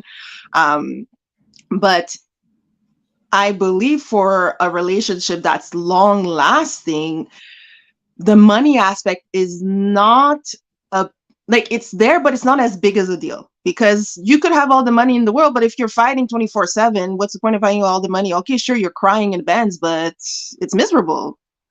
Like, at least be like someone harmonious with the person you're going to be living with for a long time. So what you're saying is that you want a guy that can give you a lot of attention, but also make a whole bunch of money. That's not what she said at all. No, I'm asking her. I'm trying to make sure I understand her. Are you saying that if it was a man who had a whole bunch of money and a whole bunch of time, that makes a difference between a man who has no time with a whole bunch of money? That's what it sounds like you're saying? That's not quite what I'm saying. I'm just time and money is a different thing, because it depends. Sometimes people are at a point of their lives where, yes, they earn a lot of money, but they delegate like a whole bunch of their work to their team, so they have more time, or the reason why they have lots of money is because they're working so much, so they don't have a lot of time. They don't have as much time to do, like, I don't know, like regular dates or come and watch this movie on Saturday night, whatever. But again, that's the person who's trying to go in more for the money aspect has to be okay with that, with the downside of it. Like, okay, he's working as an exec and brings on a lot of money, but he's going to be traveling for 2 weeks out of 4 of the month. You can't say, oh yeah, I'm fine with it, and then like 6 months in the marriage you start complaining because there's not enough time. You knew it, he told you, you saw it, you said you were okay with it, so now you have to cope. But that's my argument. The more money he made, typically the less time you're gonna have with him. But this is the thing. Real men, you know what? Let me not say real Tell men. us about real men. No, tell us, Rob, about real men. We want to know about real men. I hold myself accountable. I know that is a trigger for some people in the chat. So I will say this. A man that wants to be with someone, regardless to what he has to do for work and with his time, is always going to make time for the woman that he wants. That's absolutely incorrect. That is absolutely true. That is absolutely incorrect. It is true. No, it's not incorrect. It just depends on the expectation of what that time is supposed to be. Did you tell me not to speak on the women? Now, let's talk about the men, okay? Because I'm very familiar with this conversation that you have, right? So men have the ability to think 4 to 5 years ahead, right? So he's not going to say, hey, let me take time off work so that I can be able to satisfy spending time with her today. He's saying, hey, I need to sacrifice 4 or 5, sometimes 10 years to be able to not only secure our financial future, but the next couple of generations that comes after us. I get this idea that you got to understand that it depends on what his value is. His value might be saying, hey, I got to be the catalyst that changes the next couple of generations. And you might, as his woman, have to sacrifice that time. So this is the thing. LeGarrette gets it. You make time for what you really want in life. When did I ever say that a man that has to work hard making money has to take time off of work? See, spending time investing in your partner could be as simple as on your lunch break, you calling her. That's time spent. It's quality. Spending time could be, you know what? I work real hard, but I'm going to stay up an extra hour just so we have some time to connect. And I think the way you are talking about time, you're thinking about time only in the capacity of spending money and spending trips. And the reality is most people don't have the tools in their wheelhouse to actually build a sustainable relationship, which is why most relationships don't last. Most people are so busy stuck on the materialism and the fluff and pomp and circumstance of things that they don't get to the root of a situation. If a woman or a man doesn't know their partner's mind, doesn't know their partner's heart, doesn't truly understand their actions, doesn't understand the need to sacrifice certain things like sleep in order to shore up their emotional well-being, relationships will never last and relationships will never sustain. But we're sitting here having this conversation as if there aren't a whole bunch of children that are born to couples that make under $30,000 a year. That there are not a whole bunch of people that are not married that make under $20,000 a year. So at its face, the cost of love is absolutely nothing because poor people are doing it by the boatload. It's these people that are caught up in materialism and trying to trick and looking for Johns and being prostitutes that are having an issue finding love. But see, it is proven the more money you have, the stronger your marriage will be. Like if you go to if you pull up the statistics, let's talk Rob B style, right? If you pull up the statistics, the people in higher income brackets typically stay married a lot longer than people in the lower income brackets. Are you saying that is not a fact, Rob B? It's not a fact because when we're having these conversations about divorces, we're always talking about what? Alimony. Child support. People that's poor not getting no alimony. Okay. Yeah, but that wasn't his. I'm gonna stay out of this one. Go ahead, Eric. Hop in here. Tell because I definitely have a video that I want to play. So I just think that it's crazy. Like this idea that if you think that you're married. Yes, I love getting you triggered in the chat. Hey, boo, how you doing today? So yeah, people say it's not a fact. It is not a fact that the more money you make, it's the higher chances of your marriage actually lasting. Okay. I'm not All right. getting involved. I'm not getting involved with this one. All right, cool. So what I want to do is I want y'all guys to. So let me ask y'all guys this. Let me ask the women this. Do you believe that father love and do you you feel that mother love is different? Hmm? Do you believe how the father loves his child and how a mother loves their child? Do you think that it's different, or do you believe it's the same? Before I answer that question, even man, I love you, but you, baby, what does that have to do with intimate love between a intimate partner? Just follow me. I know you're trying to figure out where we're going. I just need you to answer the question before we go into the next segment. Different. It's different. gonna be something about if women didn't have their fathers, then it's all messed up from there. Oh. I like you, V. I like you. Hold on, say it again, V. Tell me exactly what it's gonna be. My guess is that if the women in particular did not have a father present to love them, then it's a downhill from here in terms of like romantic relationship. V, I think you've been watching other YouTubers a little bit too long. Yeah, I know either man is new to the air though, so you're so far off on where I'm going. But I'll give you the benefit of that. I'm just saying that's my guess. I'm not saying that's what you're gonna say, but if I would not be surprised. How about that? I would not be surprised. So when it comes down to kids, do you think that men and a father love their kids different from their mothers? Yeah. Yes-ish. Mm-hmm. I'm gonna play this video because this person is coming on a lot of scrutiny. You see that? I've been working on that word just for you, Aaron. This person's coming on a lot of scrutiny for what he did with his child. I want to get y'all guys' opinion of it, and I want you guys to tell me what y'all guys think of this next clip. Mm-hmm. And then I also have a screen to share after you're done. Okay.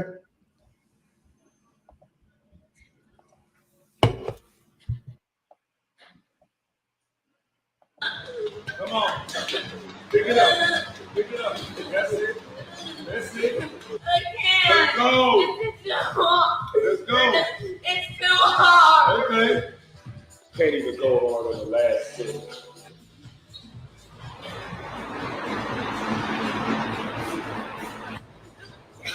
Good job. Come on. I can't. Come on. I Come can't. on. Come on. I can't Yes, do you it. can. No, I can't. I Yes, can't. you can. Come on. What do you want me to do? Don't worry about that. I want you to do it till I tell you to stop. What? Go, start. Let's go.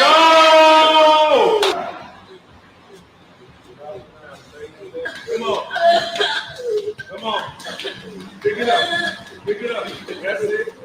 That's it. I can't. Let's go. It's too hard. Let's go. It's too hard. Okay. Can't even go hard on the last six. So the question that I want to ask you guys, right? Do you believe that he was mistreating his child and abusing his child? Are we not wait, I'm confused. I just want to have clarity. Are we talking about love as a monolith, or are we talking about intimate partner love? We have different segments to the show. I know you get caught up in one, but it's a reason that I'm transitioning into where we're going, Rob B. So I need you not to try to question me in my masculinity. I don't like that. I need you to fall in place and be feminine. I'm sorry, sir. My bad. My bad. bad. What I wanted to first talk about, because what I think is to answer your question, since you don't want to ask mine, right?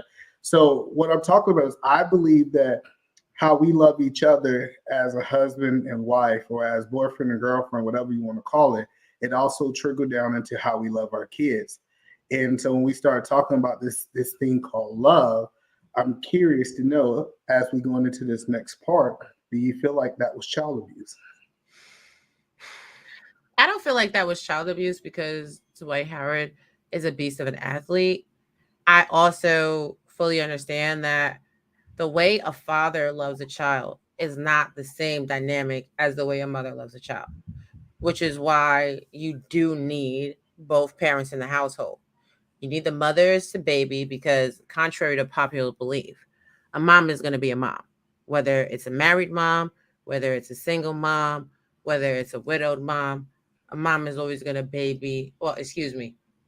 Most mothers. I already knew where you was going to go, Aaron. I already seen it in your face. Most mothers have an innate nature to baby their children. I have, as I've been traveling these YouTube streets, found out that some of these mothers, y'all leave a lot to be desired. But fathers are always going to be tough. They're always going to be stern because that's what men do. They're tough. They're stern. They're supposed to. He was supposed to push him like that. He was supposed to push him like that to the point of breaking. And then that little boy was supposed to go to his mama and cry to his mama. And she was supposed to hug him up and restore him so that he could go back to his daddy and get pushed to the limit again the next day. So let's get the chat involved. If you think that was child abuse, I want you to put a 1 in the chat. If you feel like that was just tough love for a father, I want to put you to put a 2 in the chat because I'm curious to see what the chat say. So Miss V, do you believe that was tough love or was that child abuse? I wouldn't call it child abuse. Like that term, I would reserve it for where it's meant to be. But for me, it kind of hurt. It hurt to watch personally because I felt that was a bit harsh. Like I don't know the people. Apparently, it seems like the guy's an athlete from what Robbie said. So I didn't know these people. So to me, it seemed really harsh. The first thing I thought was that child looks to be like younger than the recommended age for that machine. First off, what is he doing? Like speeding through that thing, and I don't know the context. Like, is the kid trying like in some sort of sports? Like, what's going on? But to me, if it was my child and I'm like walking by and I'm seeing that, I probably would kind of look at the father and be like chill a bit. What if he said this is my child and I can push my child as hard as I want? What would you say then? Well, there's still limits into pushing that child because if you're not careful, you're gonna break that child. That child is gonna do worse than what you're hoping, or the goal is to break them. You're gonna break that child. You're gonna break that child how?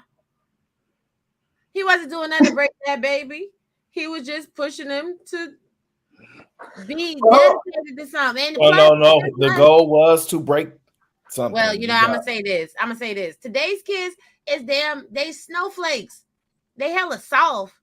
They hella weak. They're weak. You don't make children be weak. What are you talking about? That little boy is a black boy in America. He don't got no time to be weak. Oh my God, I can't do it. How y'all know that wasn't the start of the workout? He did 2 little pulls on the bar. Oh my God, well, that's what I'm saying. I don't know the context. Like all I'm seeing is this kid like breaking through. Like I don't know, is he some kid on like because sometimes I have the parents that are imagining my kid's gonna be the next superstar and they're pushing him like crazy. And meanwhile, the kid never wanted anything to do with this.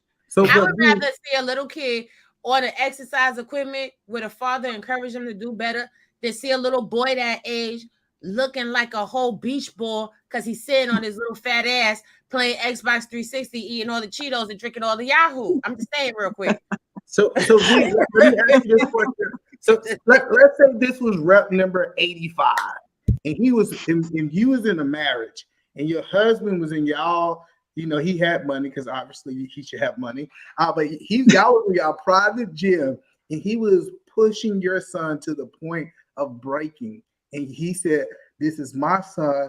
I'm going to be able to push him to the point that I want to. What would be your response to that?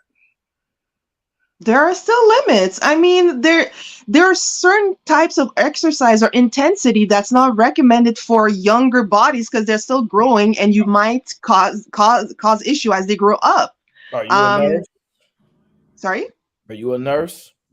I can look it up. I've read No, about I'm it. not asking if you can look it up. I'm asking, are you a nurse? Why would I? No. Why would I need to be a nurse to say like be careful Don't- about don't- the don't take physiology that, of a V. child? Don't take that, V. Fight back. Listen, Aaron. V. Aaron. Fight back! Fight back! Fight back! V. I hate to Aaron. tell you. Wait, can we ask Christopher J? Because Christopher J has a son. Yeah. Oh, we gonna get there. Give me 1 second, Chris. I'm gonna bring you into it. So, I want you to answer it directly because you said it's certain limits. If I'm in, so you married to Aaron, right? Aaron's in the garage. He's pushing. You say, "Hey, give him the look." He said, "I'm gonna train this boy the way that I believe men need to be trained in America." As his wife, what would you do, B? What would be your what you do? Like, what would you be your solution and what you do in that moment? Well, in that moment, to not start a whole back and forth, I would just kind of walk away. After the fact, when it's all and done in the evening, we'll go and talk and discuss and see, like, okay, listen, if it was like, hey, he just started, he was being lazy, like whatever, okay, fine, but just keep in mind, if it's like, yeah, I want him to be, I don't know, some basketball star, and I'm pushing him, I'm gonna have him like push tractor tires and all that. I'm like, listen, the kid is 6, like settle your expectation. Wait.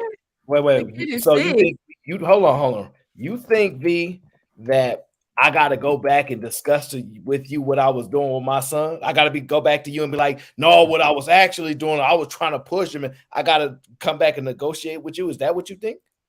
It's not so much a negotiation. It's like what's going on. I mean, if the kid ends up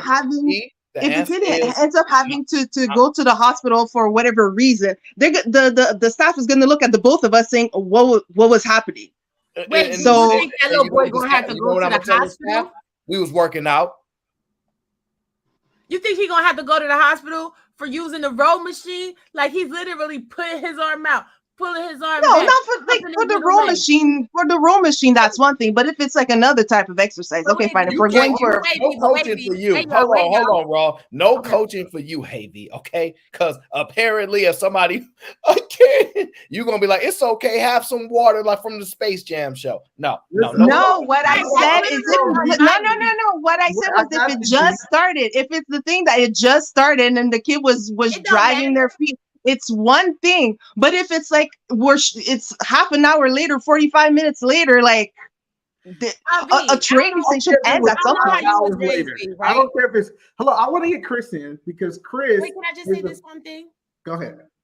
I don't know how you were raised, V, but I seen little boys when I was growing up. They would be on their bikes all day long. From the moment our parents opened the door for them to go out until them street lights came on, them little boys and a lot of us little girls too on the bike, running around up and down the street, all around the town. Same motion. Like we ain't letting our kids go outside and ride bikes no more. It's crazy. I'm sorry, I'm be quiet. No, I know what you're talking about. Yes, the running around bikes, you're climbing, you're running, you're jumping, you're doing whatever else, like for the whole day until it's time for supper or whatever else time that you're supposed to go back home. I get that.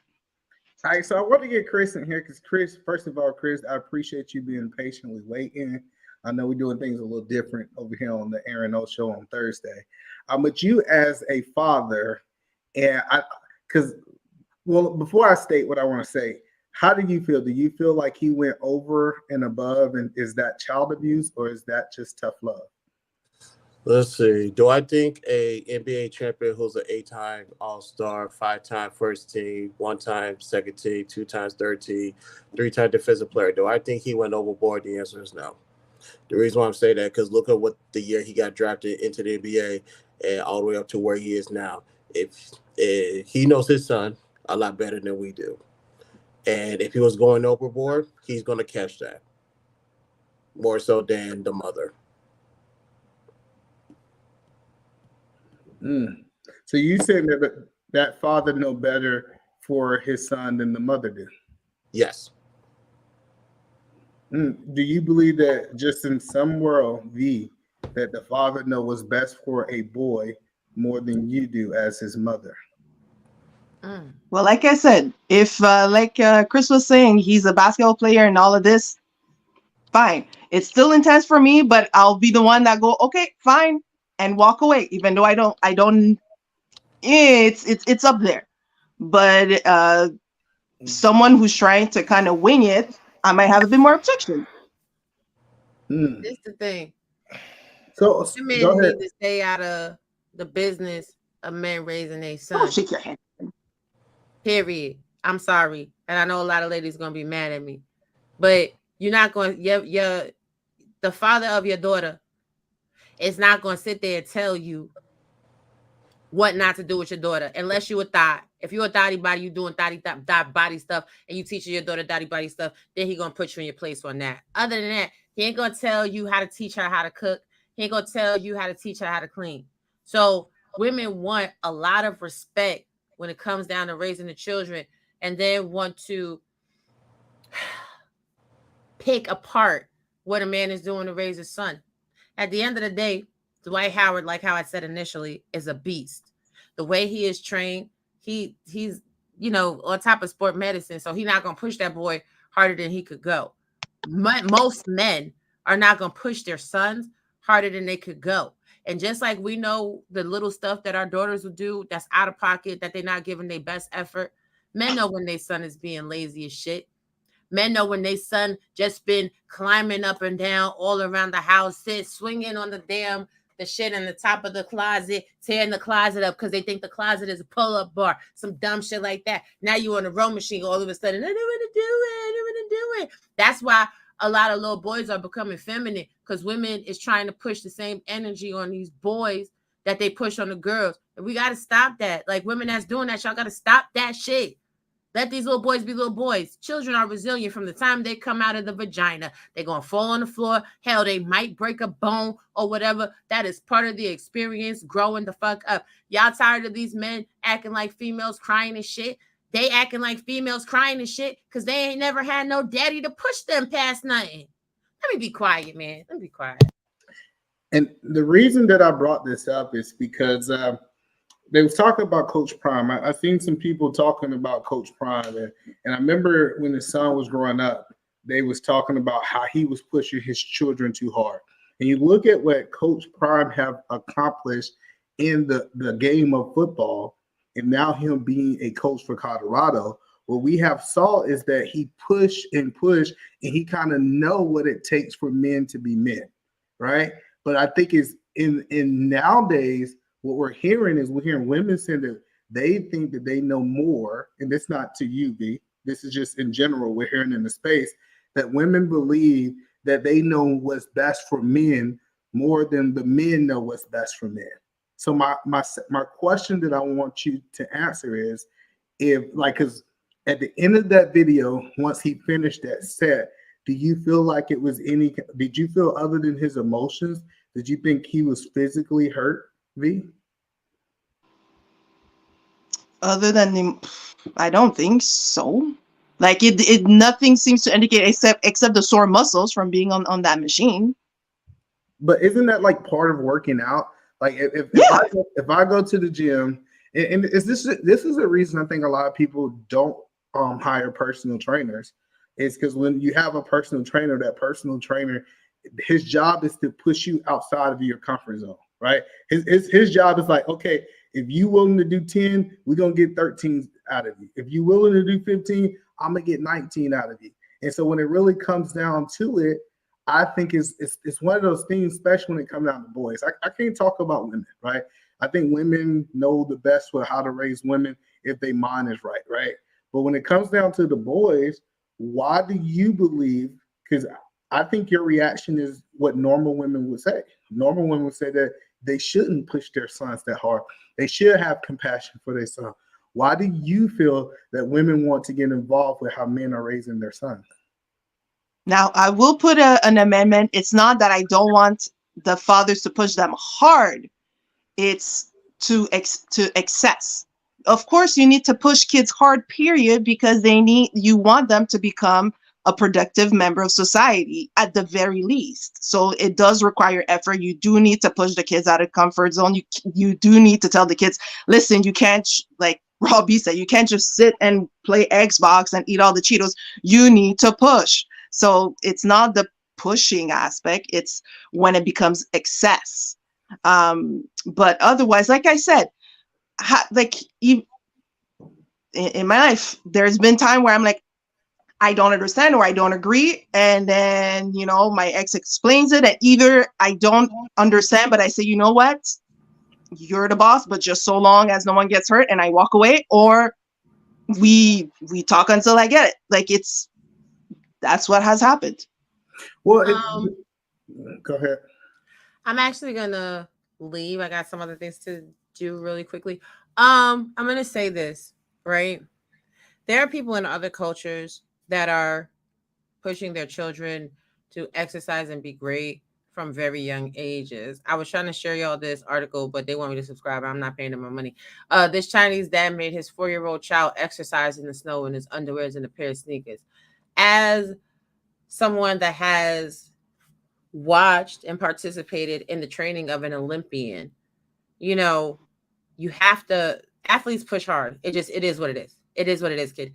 And they hate it and they cry and it burns and it sucks. But it's the gains, it's the payoff.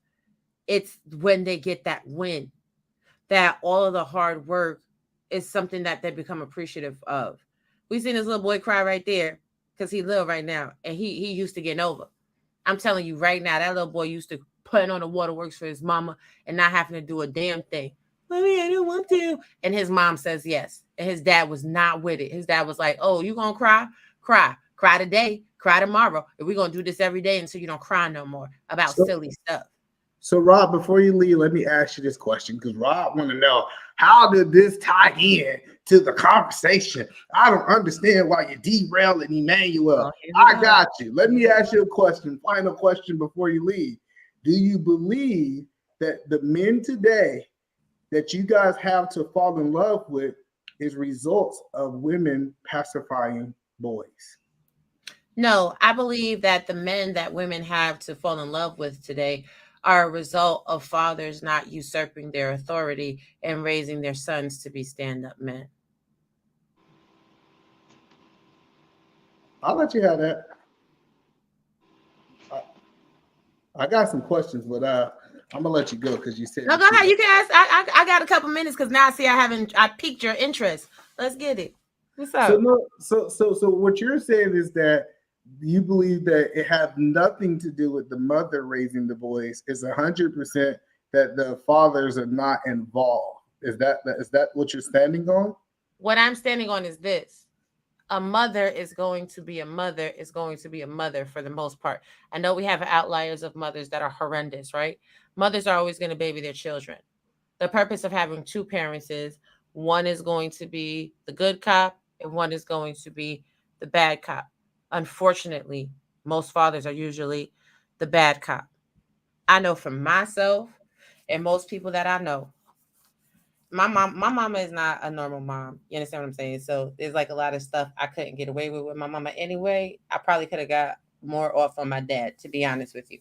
But if he would have been alive, but he passed away, whatever. That's a whole nother story. We'll save that for another conversation. But I always knew there was a certain line I couldn't cross with my father. Take, for instance, when I was 4 years old, me and my mother had a battle. We had a battle over a bowl of oatmeal. My mother reheated that bowl of oatmeal for 3 days straight. She gave it to me for breakfast. I wouldn't eat it. Gave it to me for lunch. Wouldn't eat it. Dinner. Wouldn't eat it. One day I got tired of it, threw the bowl on the floor. That was the day I saw that my father was not the person to play with. Because my father gave me the business. He didn't put his hands on me or anything like that. It was just a look and no, you don't do that. And that was enough. Fathers are the boundary. Mothers oftentimes, not always, but oftentimes are incapable of that because children know no matter what, if mama yells, she's not going to really react to me a certain type of way because she carried me in her belly and she loved me and I known her voice the whole entire time I was developing. But with dad, kids don't really know. Kids be like, oh, daddy love me, daddy deal with me a little bit. That's why when y'all are present in the home, all dad has to do is raise his eyebrow. All the kids get from around him, they go sit down somewhere. Dad be like, hey. Kids, shut the fuck up. They stop making a noise. They ain't asking for no juice. They don't want no chips. They going in their room. So fathers need to be present. And when fathers are present, you get men that are cut from a different type of cloth. So, V, do you believe it's the mother's fault that the men that you have to choose from today, or do you believe it's the father's fault? I don't know how I would answer that question. Whose fault is it that you're talking about men that are available to date? Is that what you're saying? No, I'm saying so all the men that's in the dating pool, we start talking about the men are not making enough money. You know, the dudes are not emotionally intelligent. The dudes, when we talk about the guys that you have to pick from today, and you go back to their childhood, do you believe that it was the mother's fault, or do you believe that it was the father's fault that they're not complete men?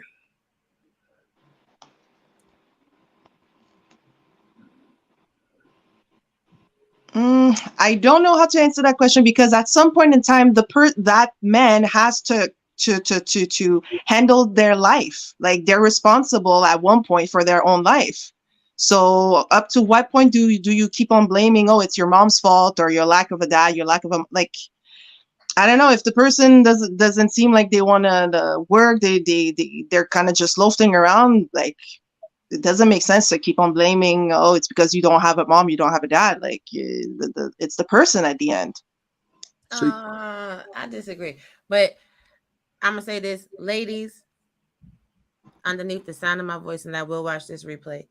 If y'all being petty and keeping your child father away from your child, I don't care if that man paying child support on time, if you paying child support at all. I don't care if you and that man hate each other. Stop robbing your children.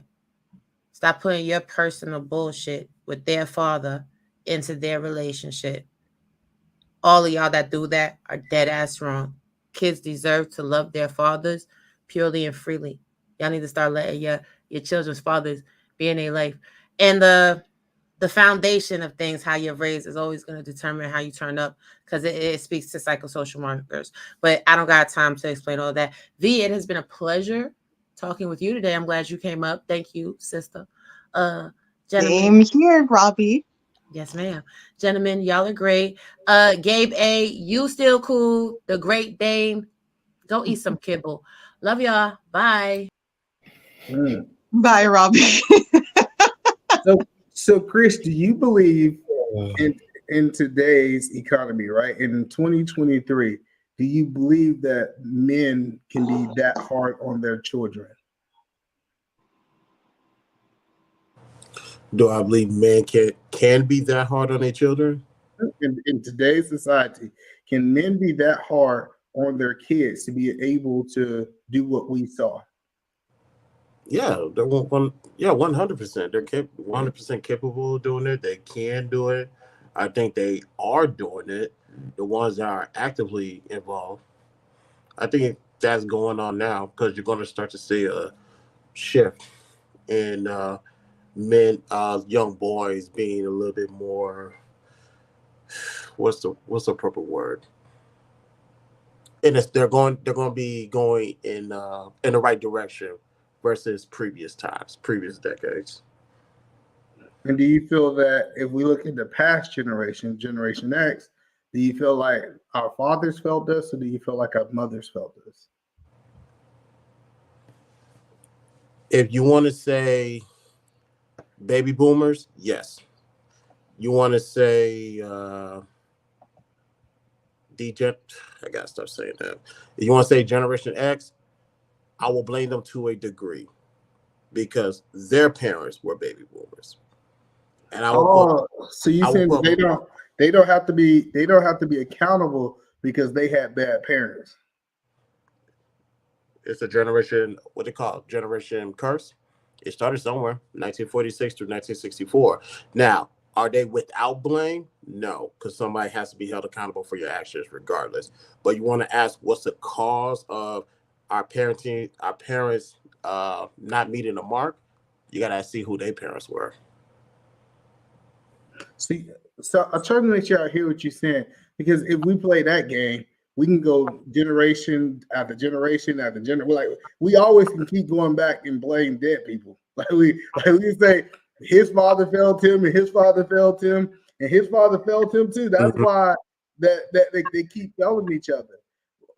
What I'm asking is, at what point do we hold the parent accountable? And especially because when I'm talking about child, I get the point of the adult.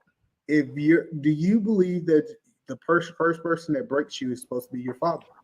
I think the parents are always to blame unless the tools are given otherwise. If tools are not given and they're lack, you can always blame them. Yeah, because what I was saying earlier is because of the results, someone has to take accountability for it. So yes, it's going to be the parents, but you want to get into the why, then you got to look at their parents. So parents got to be held accountable regardless. So could we say? So look, I don't know if I got your stance on it, Chris. So let me go back to the topic. Do you believe that it take money to fall in true love today in 2023? Like, do you have to spend money, or do you think people can fall in love without money? Without money. And you feel like that love can be withstained with women in 2023 without you having money? It's possible. It's possible, but are they ready? So you mean that you think that women are willing to stay down in the trenches with their men? Women, yes. As long as y'all stop cheating on them, either man, I think they'd do it. All right, cool. It's people like you with all that money just think you can step out when you want because you got the bag. That's your problem. No, stop cheating on these women, and you won't have these problems. But keep on cheating, and they're gonna keep on stepping. I think that women don't leave because of cheating, though. I think it's a myth. I think stop trying to sell to these women. They should stay with your cheating self. You stop lying to them.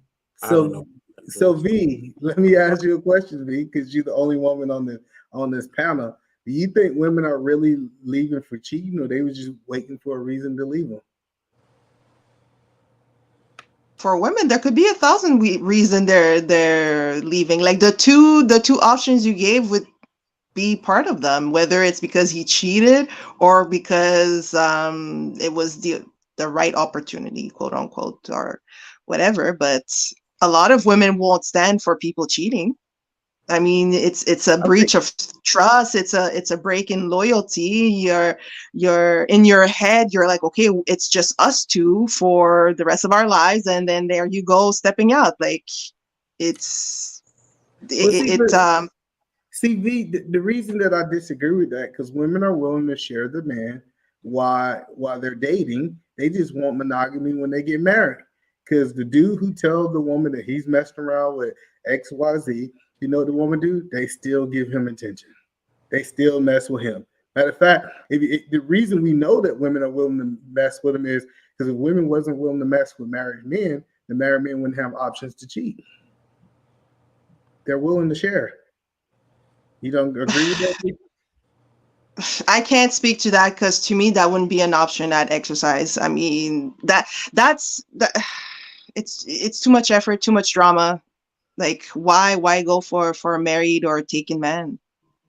I'm glad you went there. So listen, if a man says, I have a saying, right? I says that if a woman wants a man to be monogamous, he should have unlimited access to your body.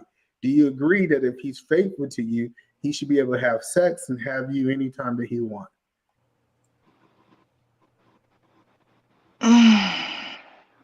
Yes, with an asterisk.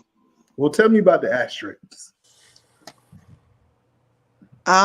Because for like I'm for sure it plays into it, like having a healthy sex life, but that doesn't mean that, like, okay, the guy feels like it and you're waking your wife up at whatever time in the morning because suddenly you feel like it. Like, there needs to be respect in those things. See, but the thing is, you tell me, if a woman says that I only can have sex with you, you are the only person that can satisfy my sexual needs. Why is it now a problem when I come to you with my sexual needs? Regardless if it's 4 o'clock in the morning, what if it's 2 o'clock in the day? Why is it a problem that you requested monogamy and I'm telling you now I'm willing to be monogamy, but I need you to participate in me being monogamy? Why is that a problem, V?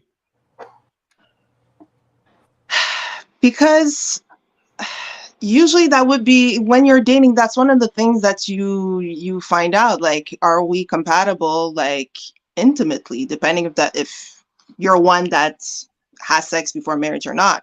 And if you don't, you talk about it. But even if there's an issue where, I don't know, like the wife or the husband isn't feeling like it shouldn't become a fight. It shouldn't be like I'm forcing myself on you, because then it's gonna break down. Like if the woman feels like she's forced all the time, even though she may feel like doing it, at one point the desire is gonna go. And then she's gonna use like, oh, I have a headache. Like this is that. Like there's still a way of leaving both parties happy without like being extra and waking somebody at 2 a.m. See, but that's the problem that I'm saying is that why would you request for him to be monogamous and then don't grant him the one thing that he should get for being a monogamous? Like, I don't understand why women are not saying I'm willing to give it to him whenever he wanted, for the simple fact that I'm the only one can fulfill this, and I don't want him to go out of our marriage to get this fulfilled. But granting doesn't mean a 24-hour McDonald's either. Like, granting is just that, okay, we're doing, like, it's us two, where I have access to your body, you have access to my body, but there's still a give and take. Like, okay, it's not going to be 2 a.m, or maybe I'm the one that initiates more than you, but there's still there. There's still like some sort of play there. Yeah, E-Man, be a little bit more reasonable with the request of sex. What? You said what? That said again? Be a little bit more reasonable, because it's like I want it at 4 o'clock in the morning when she dead asleep. That's kind of calm out. No, I think I think the best sex is 4 o'clock in the morning, especially if you know how to arouse. And also, I'm glad you said that. That depends on the individual, the compatibility, and also the compromise, if any. No, I kind of get what you're saying, but see, this just doesn't make sense to me, right? Like maybe I might be off, right?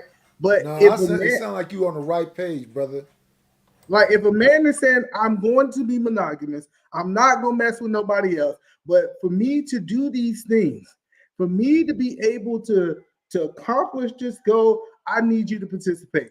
You cannot hold sex as a weapon. What you're going to have to do is, if I need it, I need you to give it to me. And this is going to be the one thing that helped me be faithful. Then if a woman fix her lips and say, well, no, I want to put restrictions on when you can be able to get your sex, your needs satisfied, I just don't understand that. Like, why would you ask for monogamy? Let him go out and satisfy his needs somewhere else, because it really shows that women are selfish. So because it's not at 4 a.m. or 2 a.m, and instead it gets pushed to 8 a.m. or like in the afternoon, oh my goodness, I'm gonna go and cheat. Like, is that what you're saying essentially? No, what I'm saying is that's immature and stupid at this point in time. So what you're saying is that if she delayed it a couple hours, I think most men think that that's realistic. That's not what we're saying. But what we're saying is that when a woman says that she wants to be monogamous, and then she tried to use that, say for example, he didn't take out the trash, or he didn't pressure wash the house the way she do, and now she want to be angry and hold it as, I'm not giving it to you until you pressurize it. I feel like she is manipulating that man with her sex. But who? Or y'all can't where take is that the situation coming this from? year. Huh? or they can't take their vacation this year, or we're not gonna go out 4 times and we only gonna go out 2. Where are these situations coming from? So V, you believe that a lot of married people, like, so you think women in marriage is not weaponizing sex? There are, like, I'm not saying that it doesn't exist at all, but you're saying, oh, you didn't pressure wash, or you didn't take, or like Nida said, you didn't take me out 4 times this week. I'm gonna, to that extreme. Like the time that I've heard like something happened, it was because of like a major contention, not something like he didn't pressure wash or he didn't take out the garbage. And if it's that little, I mean, I would question the communication style of the couple first off. So look, how about this, V? I got you. I got where you at, V. So you dating a dude, and y'all have the monogamy. See, first of all, most women don't have the monogamy conversation. They just assume it because they've been watching too many Disney movies, right? So if you actually say, hey, my expectation is you to be monogamous, right? You go to a man and say, I expect you to be monogamous, and he tells you, hey, I have no problem with monogamy, but these are my stipulations for monogamy. You know what I'm saying? I have a high sex drive, and the one thing I want to do is I don't want to be put myself in a place that I'm tempted to step out of my marriage. So since we're getting married, I need you to fulfill. This ain't gonna be forever, because believe it or not, the younger men have a higher sex drive than the older men, right? So we know that it's going to change over our marriage. But if he comes to you and say, I have no problem with you doing that, being monogamous, I just need unlimited access to your body, how would you take that?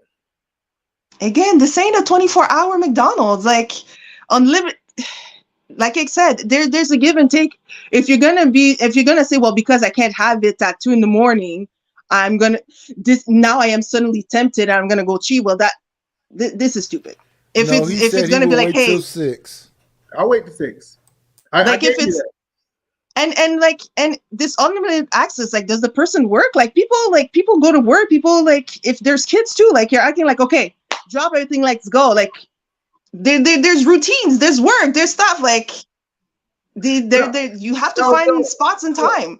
So the funniest part, it's the funny part about it. We're not saying that you're supposed to be out in Walmart and he said, give it to me on aisle 3, and you give it to him on aisle 3. Well, you're the one talking about unlimited access. No. I want 4 a.m. I want 2 on Sunday. Like, that's why I'm saying there's unlimited access. Like, there's a nuance. So the point that I'm saying is, I like the 4 o'clock in the morning. He turned over 4 o'clock in the morning. He's horny. You think you're supposed to be able to say no, right? Because you tired, right? You too sleepy. At 4 in the morning, I'm asleep. Okay. Well, except for like most people, I almost would assume would be asleep at 4 in the morning. Man, don't you normally wake up around 3 or 4 in the morning or something like that? Yeah. Yeah, go ahead. No, because most business owners, most people who want to get the day started, wake up that early anyway. So that makes sense. You just got to get her on your schedule, though. All right. So I want to hear it out. So she's saying, okay, 4 o'clock is not right. So say, for example, I get up 4 o'clock in the morning, from 4 to 6. I do payroll, right? I did payroll. I come back to bed at 6, 7 o'clock. Can I get sex then, or what you? Is you still tired? What's your mindset at 7? Is there children involved? Yep, it's children. Yep, you got children, like most marriages. Yep, you got children. Well, 7 o'clock, I'm getting kids ready to school. Okay, so no, I can't have it at 7. Okay, cool. All right, so we go throughout the day, right? Cool. I come home lunchtime, right? Since I'm an entrepreneur, lunchtime is about 1 o'clock. You know, you just fed the kids. I say, hey, let's go in the room. Let's get a little quickie in right quick. Can I get the quickie while the kids in the other room? And also, second question, am I stay-at-home mom? Am I working for your business, or am I working outside the home? Oh my God. Yes, I will ask all the questions, Chris. I will ask all the questions, because if I'm a stay-at-home mom, then it's way different. Okay, fine, have your quickie at 1 p.m. If I'm working outside the home, you're not going to find me in the house at 1 p.m. Hold on. You said you're not a working mom. You're a stay-at-home mom, correct? If I am a stay-at-home mom, it's different. Tina, You're man, gonna this is all yours. I'm going. Yeah, so 4:00 in the morning should be perfect. no. If Hello. there are kids being taken care of and I have to get them ready, then no. See how firmly she said no? She's not the right one. Oh, no. See, that was easy. I got it. Let's go a little deeper, right? It's not because one is a stay-at-home mom. I don't know how many you kids have a are in job. this scenario that That's- like because you're stay-at-home mom, then okay, fine, 4, 3, 2, midnight, whatever time, like stop, drop, and roll. What is this? I got it. So listen, let's say that you got a job. I just happen to know that my wife is gonna come home for lunch for 30 minutes. Let's say you got a job. You got 30 minutes. I said, hey babe, you got 10 minutes to eat. I need them last 20 minutes. You're gonna be about 5 or 10 minutes late back to work. Do you give them access, or you still say no? Chances are it would be yes if it's actually going to be a quick one. If I'm like, no, it tends to take too long, then wait until after work when there's time and I'm not going to be late. It sounds like that's going to be chore sex. You don't want that either, man. All right, cool. So she said no. She said no, but I'll just give you this sex if we can do it 20. But it sounds like her mind is still at no. But she's saying since it's her husband, her mind would be at yes, right?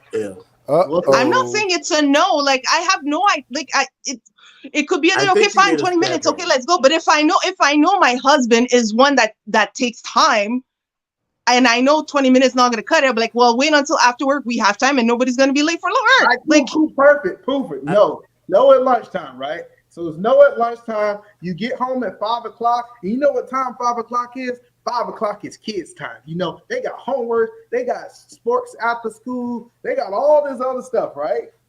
Yeah. All right, so they got all this stuff. So we know after work it's not gonna happen, right? So you put the kids to bed, right? It's 10 o'clock. You know, your husband wake up at 4, right? It's 10 o'clock at night. Y'all say y'all prayers. You go, the baby go to sleep, right? And you exhausted. This is one of the longest day because your boss really took a lot out you, right? And you tired. So now it's 10 o'clock in the bed, right? 10 o'clock, do you say yes, you exhausted? You don't have no energy left, right? I'm talking about absolutely none. 10 o'clock, do you say no? Or do you say yes? Most likely I would say yes. Because it's then at night. It's evening time. All right, so you said that, so you open because personally for me, I have more energy afternoon in evening than the morning. The morning I'm taking care of everybody. Why I have does she like sound so nervous and jittery with this response. You okay, V? Because you want to know why I'm jittery and nervous? Because first off, we're talking about intimate thing. I'm married to none of y'all. So like this is things that you can that would be between me and my no wait. This would be thing between me and my and boyfriend, fiance, husband, whatever. Me and my husband, we would already have like a thing, like whether it's a look, it's a touch, it's a text, it's a whatever. But I don't have to explain my sexual schedule and to you or people in the chat. So you can believe that I would say no all the time. But I don't have to give more details that I'm comfortable or want to. So I gave my answer. If you want to make a conclusion based on what I willingly gave you, I'm not giving to give more. You make your conclusion, but I will not expose more than I have done so far. No, so V, I really hope you don't think I was trying to attack you, because that's not what that was. No. I'm just saying it's just the question. Like, well, what about this? What about? I'm like, no, it depends. Like, I don't have. It's one thing if I have a connection with somebody or like it's my husband. We already know. It can be like, hey, babe, like a certain look, and you're like, oh, okay, I know. Okay, meet me in 30 minutes. Well, but like, what I'm trying to do is get you to understand how men think, right? And see, because let me tell you really what happens. You rejected me at 4. You rejected me at 7. You rejected me at 1. At 10 o'clock, I'm not asking. Like I'm not asking you at 10 o'clock to have sex if you done rejected me 4 times. That's the truth. I'm typically going into bed and I'm going to sleep because at this point I feel like, why am I begging for sex with somebody that I'm supposed to be married to, and this is the only person on earth that I can be able to have sex with. So I'm just trying to help you understand, like, if a man just getting rejected, but let's vice versa, right? Let's switch it. Say, for example, 7 o'clock in the morning, you feeling really good, you feeling hot and horny, and your man come to you and you try to have sex with him, reject you. How would you take that? You already know. Well, sorry. You can see it on her face. See what? No, let her No, I thought I was muted. Okay, if you rejected me, well, it's just okay. Well, bummer, and then I move on. Are you cool with it? It's a bummer, but I move on. Like, okay, I'm thinking like maybe he's got something on his mind. Maybe he's busy. He does have this appointment or whatever else going on. But I'm not. It's not gonna go and whine or complain or whatever. It's a bummer, but I move on. All right, cool. And then do you feel like you're going to try to initiate sex with him again if he rejected you? Probably, or I might ask, like, is there a better time? This week is it's just a lot going on with my business. I don't have time to have sex. That cool with you? Sure. And you're going to be okay with that? Again, like you're thinking that you're talking to like some other person, like you're talking to like the monolith woman that's like, oh, she's gonna complain and blah blah blah. Me, if you tell me, okay, I'm like this week, don't talk to me, blah blah blah. Okay, fine. Let me know when you're good, or if you want to talk to me, come over. It's fine. So, V, are you saying you would never accuse him of cheating or seeing somebody else if he denies you sex? For one day? For 1 week? For 1 week? No. That's not the first thing I would think about. For 1 week, oh my gosh, she's cheating on me. Come now. That's it. I'm not gonna get to chat about, but I appreciate that answer. I really do. Thank you. All right, cool. So Trinidad, you there? I know you got your audio right this time. Nope. All right, cool. So no, I think so. I'm a big advocate if a person's going to get married to be upfront about your sexual needs. If you plan on having sex every day, let that person know, because the one thing you don't want to do is to get into a marriage that is sexless and you feel like your needs is not being met by the other person, right? And the crazy part about how we look at this thing is that typically when women and this is not V, but other women, right? When they if they put on the shoes of the man and they get rejected over and over and over, they'll start attacking him. V, she's different, but they'll start saying you cheating, you spending time with somebody else. I don't understand why you want that. But if a man would start to act that way, then he is insecure, you know what I'm saying? He's this, he's that. And I think it's a natural ability for men to want their sexual needs to be met. And for the record, the only reason why I asked that question to V is because I knew she was going to say that answer. I believe her when she said that answer. I just needed women in the chat to get like V. If your man says, I'm not in the mood, it's not because he's cheating on you. It's just he's not in the mood. Just like women don't be in the mood. You're right. My bad. I'm sorry. If she would have said, she said first day, fine. A week, I don't care. But in her mind, she had a number though. Let's be clear. No, I don't have a number. There's no counter. Aaron, come on. You're not helping, my brother. So wait. So you saying if 3 months go by, you ain't gonna be thinking like, okay, this is getting strange.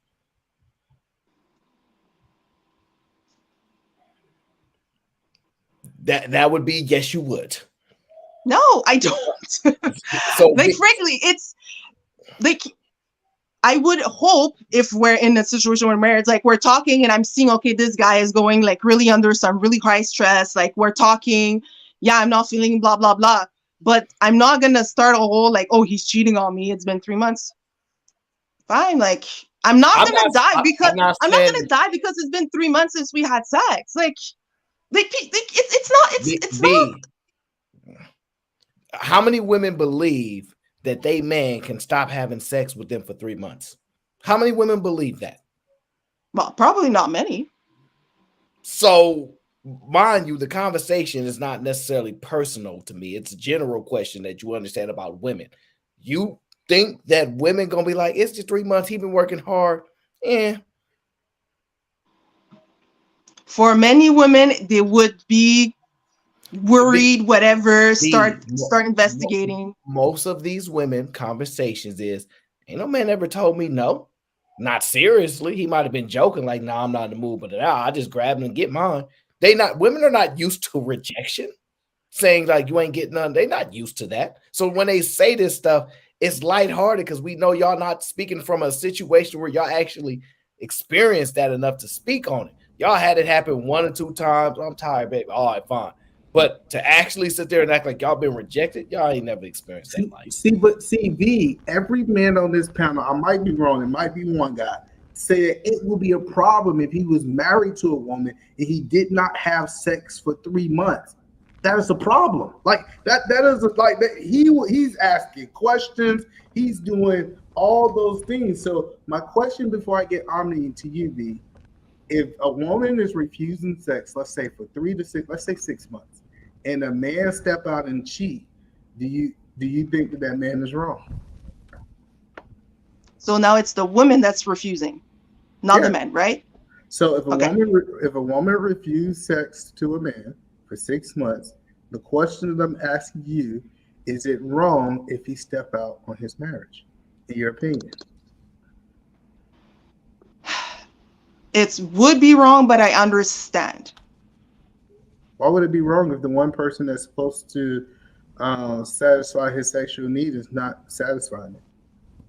Because I would have, like, in those 6 months, I think you said in that scenario, I would have hoped that there would have been some sort of talk, like what's going on or something. But if it's just if there's been no communication, the guy in this case is trying to say, hey, what's going on? Are you stressed? Whatever, and it's just no, or that other example you had, like, oh, I'm upset because of XYZ, but doesn't want to resolve it. Then ideally just. If it's to the point that, hold on 1 second. Hey, Jess, hear me out. How you doing? Hello. Are you new to the panel? Nah, he's good. He's good. Okay. I'm new. I don't be knowing all the. No, that's cool. That's cool. All right. Yeah, he's just a little weird. That's all. But he's. I'm usually lit by flames. So just to give you a tip there. If you see me in a fluorescent room, it's AI. It's don't take it. That's all it's burning. Okay. All right. Oh, Jesus. I'm muted. So I want to get Omni in here because he have you been listening a little bit before I ask you this question? No, Omni just pop up with his big old head, like, hey guys, what's going on? That's what he do. That's Omni. Know your people, know your people. All right, so he ain't been listening. All right, cool. So take it from the top here. All right, hold on, I'm gonna come back to you. I mean, just hear me out. Have you been listening? You muted, by the way. I listened for about 3 minutes. Nidus messaged me, said, hey, come up. I was like, all right, cool. All right, cool. All right, well, let me just take it from the top for both of you guys. What we're talking about, I feel that men should require something for their monogamy, right? I don't think that men should just say, just because we're married, I'm willing to be monogamous. So the conversation that me and my wife had was, hey, if I'm monogamous, I need to be able to have access to your body, unlimited access to your body. I said, now I'm going to be reasonable. I understand that you get sick. I don't expect you leaning over the bed, throwing up to be able to sexually satisfy me. I'm going to be reasonable. But what I'm saying is that I need for you to be able to have sex with you when I want. And if we don't have sex for whatever reason, I need you to initiate sex within the next 12 hours, right? That was the conversation. That's the realistic conversation that we had. So my question to the guys that's coming on the panel, is that an unrealistic expectation for a person to require something for their monogamous to be monogamous in a relationship in 2023?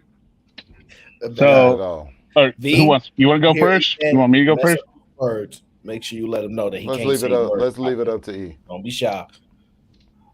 E, who you want So to go first? I would say, based on my own marriage, and my wife was married before, there was a lot of baggage with that, and the whole initiation thing was a really big deal for her. So, you know, me being my only marriage, right? I was thinking, oh, you know, initiation is normal, right? If you're not initiating, then you're like not interested in me, right? Versus, you know, when I didn't realize, like, I'm not a morning person at all, right? So when she's touching me and it's like 7 a.m. and I'm like, I am sleeping, right? I didn't realize what I was doing with, you know, that kind of rejection kind of stuff, right? So I would say that you can't put an ultimatum down on the initiation part, as long as you're having boundaries with, like, if she's sick, you're not like, you know, I'm not going to say it, but I think that's reasonable, right? Like if she's straight up like denying you all the time, that's not that doesn't make any sense. But what if she got kids? She got kids. She got to worry about the kids. She got a job. She got all these responsibilities. 24/7? Yeah, 24/7. Because being a parent is not a 12-hour job. Via tell you it is a 24/7 job. You know what I'm saying? She got to attend to these kids. No, that's what women like to say. Yeah. I'm sorry. Being a parent, you a parent continuously, but when you go to sleep, you're not available. Like you can say whatever you want, make up some theoretical theory, but when you sleep, you're not available. So if we break it in, so Omni, when you bring the kids in, typically if a dude's trying to have sex at 4 o'clock in the morning, that means that he didn't have the opportunity throughout the day because you had other things. So he's actually trying to be considerate of all the things you had going on in the daytime. And this is our 4 hours of alone time, and I want to have sex an hour out of the 4 hours we got together. I don't see. Wait, so who's in disagreement with this? I'm confused. You're a little late, but we gonna get there. I got no, just name names. Well, we gonna get there. Hold on, give me 1 second. So, okay. So do you think that it's an unrealistic expectation for men to want to have unlimited access to their wife's body? It's not an unrealistic expectation, and if a woman denies me multiple times for weeks and months at a time, we might as well get divorced. That's truly what I believe. Outside of illness, as you said, because stress doesn't actually make sense, because everybody knows that sex is a major stress reliever. So if you're more stressed, then maybe you need to have sex more often.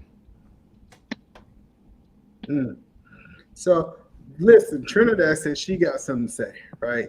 She said that. No. Is your audio good, Trinidad?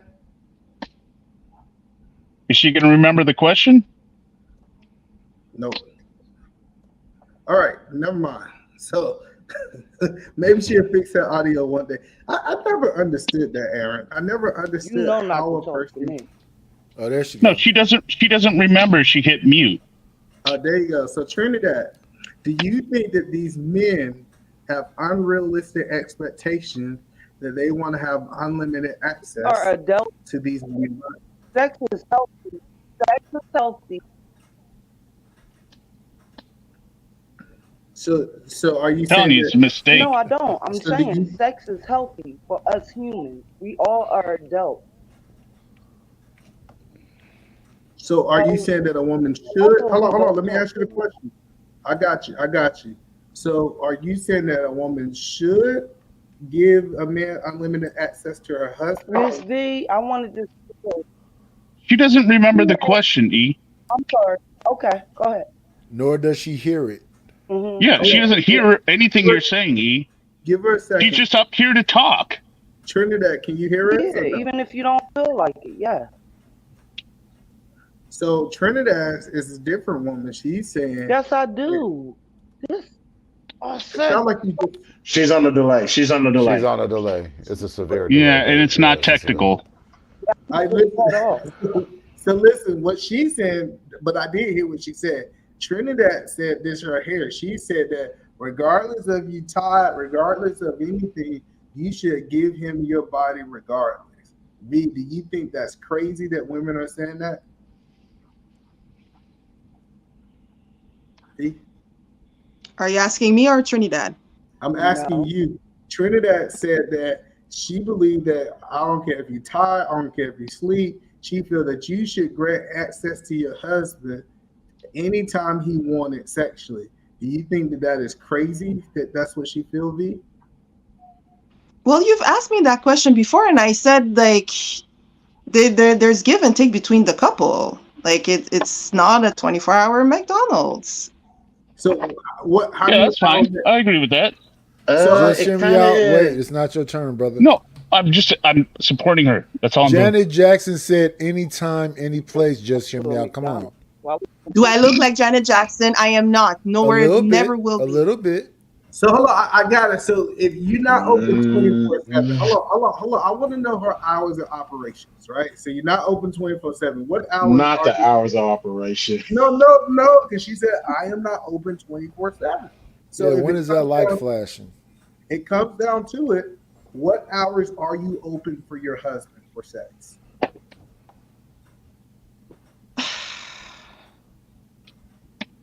No, Again, it's between the couple. I can't say, okay, well, Monday to Friday from like 8 to 4 p.m. except for Saturdays and every other. Like, it's between That's a physiological thing, right? So either man is not connected. Let me hear. So either man is right. Monogamy is not standard. It's not batteries. I consider it's not batteries included women. It is a luxury to have a man that is monogamous. It's literally a luxury. You should not expect it. And if you get it, you should praise that man. Like that literally is something that you need to actually be grateful for, because let it be known, according to y'all on your own talk, men are not monogamous. They cheat on you all the time. So if you can get you one, that is rare. So they need to be compensated for said things. But I know y'all don't like to hear it, but that's the truth. Now, he is a little, at first time I initiate, you say no, holler at me next time.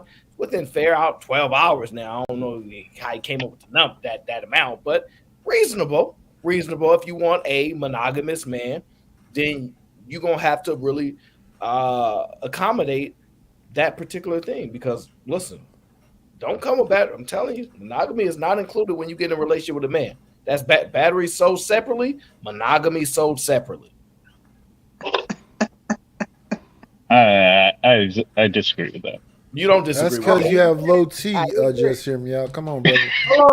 Let's you know how much horse tea I'm taking? Listen, I'm fucking jacked. Hold on, I want to hear you out. Just hear me out.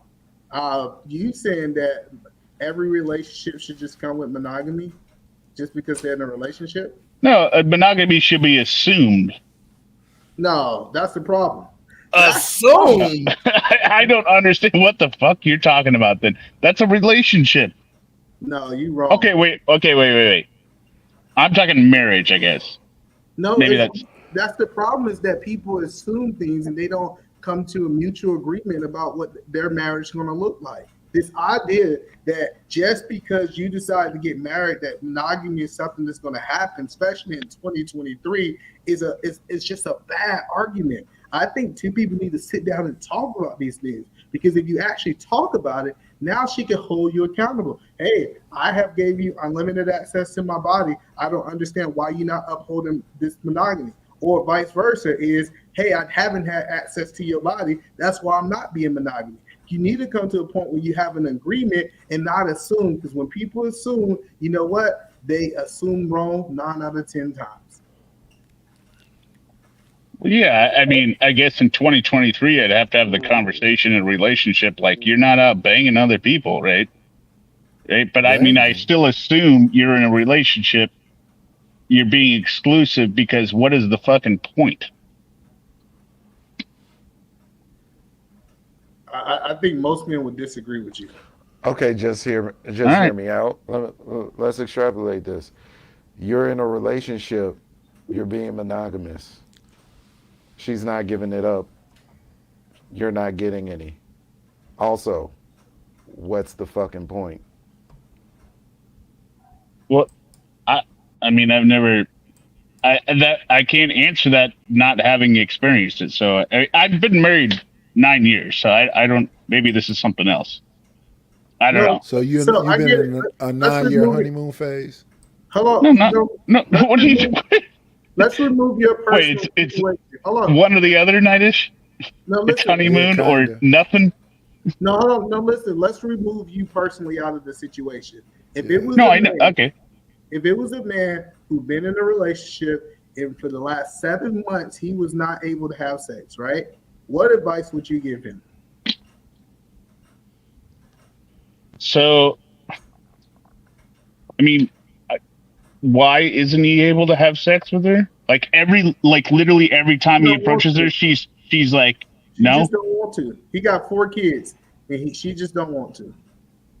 Then I would say, I mean, just thinking outside the box here, you go like handle on the DL or something, What you mean? and like Yeah, what you whatever. talking You about? go, What? no, like there's DL? like What are you talking about? Give him space to talk. DL? no, What are you you get talking whatever about? you get whatever needs you need on the side, and then don't like flaunt it, and then if she finds out about it, be Boy, like, you'll get caught. Oh no, so I get it. no, So no, no, he not a said he did relationship on the chick. side. So No, you not said- a side chick. There's professionals, I assume, or something, right? I got you. You got it. You said go to a prostitute. So you're saying that if you're not getting it in your relationship, you actually agree that you go find it somewhere else. I'm saying that's what I would imagine in that scenario. And then, but so what I'm saying is you don't flaunt it, but then if you get caught and be like, look, you're not having sex with me at all, and I don't want to leave you. I want to stay together. I'm just, these women mean nothing to me, right? I would probably have a conversation before doing that. So you tell your wife you only love her, those other people are just props. Yeah. No, I'm saying like, well, yes, if you got to that point, right?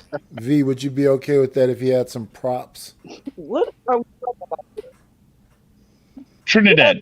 He has a Don't worry, low Trinidad. sex energy. You could just No, V. What I'm No, don't saying talk is, to me. if I, Don't talk to me. V, if I I can talk came to about you you. and I said, why? No, She wait, said no, don't You talk have to her. no. Okay, I'm not talking to you, Trinidad. V, if we were you don't married, have sex hypothetically, oh my God, You can talk V. about me, but don't talk to me. No, I don't want to can talk to talk you at about all. her, but Stop don't talk I'm talking. gonna take it from you. V, I'm gonna take it. V, Take V. what? If we were in a relationship, right, and we were not having sex at all, right, and I came to you and said, why aren't we having sex? And you gave me the reason, right? Like, would you at that point expect that I would no longer have sex? Does that make sense? Like, Okay, if you gave me the reason Okay. and you said, no, I'm not having sex with you at all, like, could you reasonably expect at that point that I'm not going to have sex with anyone else at that point? You don't want to have sex with me by your own statement, right? Like, you're rejecting it. No, not happening. Okay. Right? Okay. At that point, could you be mad that you went and had sex with somebody else? Right? No, I'd expect it. Yeah, okay. Hold on. Reasonable people on the panel are having reasonable discussions. Hold on. Y'all missing it. Wait. So V, you saying that if a woman is not having sex with her husband, she should expect that he's going to have sex with No, somebody. after discussion. Hold on. Wait. No, they're talking to V. V, are you saying that if a woman is not putting out and having sex with her husband, she should expect that he's going to sleep with someone else? That's not what I said. No, we're responding to what she just said. And Yes, I I'm gave her a responding, very and I'm specific responding clarification. to just hear me out's question, which is, it's been 3 months, 6 months, whatever. He's like, "What's up?" I give the reason, which ends up in, "I don't want to have sex anymore." By me saying I don't want to have sex anymore, I am basically, I'm saying, like, I cannot be surprised if I hear, whether from him or someone else, that, hey, he's out with some other person. Especially if I say I do not want to have sex anymore. Or I cannot be surprised if he turns around and says, you know what, I cannot be in this relationship anymore. We are breaking up. But if if we're talking and I'm like, listen, this is what's happening, blah, blah, blah, it's temporary. We will be working on it. But if I'm saying I don't want to have sex anymore for whatever the reason it might be, at this point in time, either the relationship is over or like it's gonna happen. I cannot be shocked and odd. Like, how could you? I said I don't want to have sex anymore. I don't want you touching me. So what is he gonna do? The hand can do only so much. V, you one of them type of chicks. Okay. No, that's a sane answer. Because you're treating it like it's a Tuesday and then you're out on Thursday. Like, not talking to you, V. I'm saying the other people were like, well, she didn't want to give it up. So this weekend I'm going out. Like, you have to have the conversation. Trinidad, we don't hear anything you're saying because your mic sucks.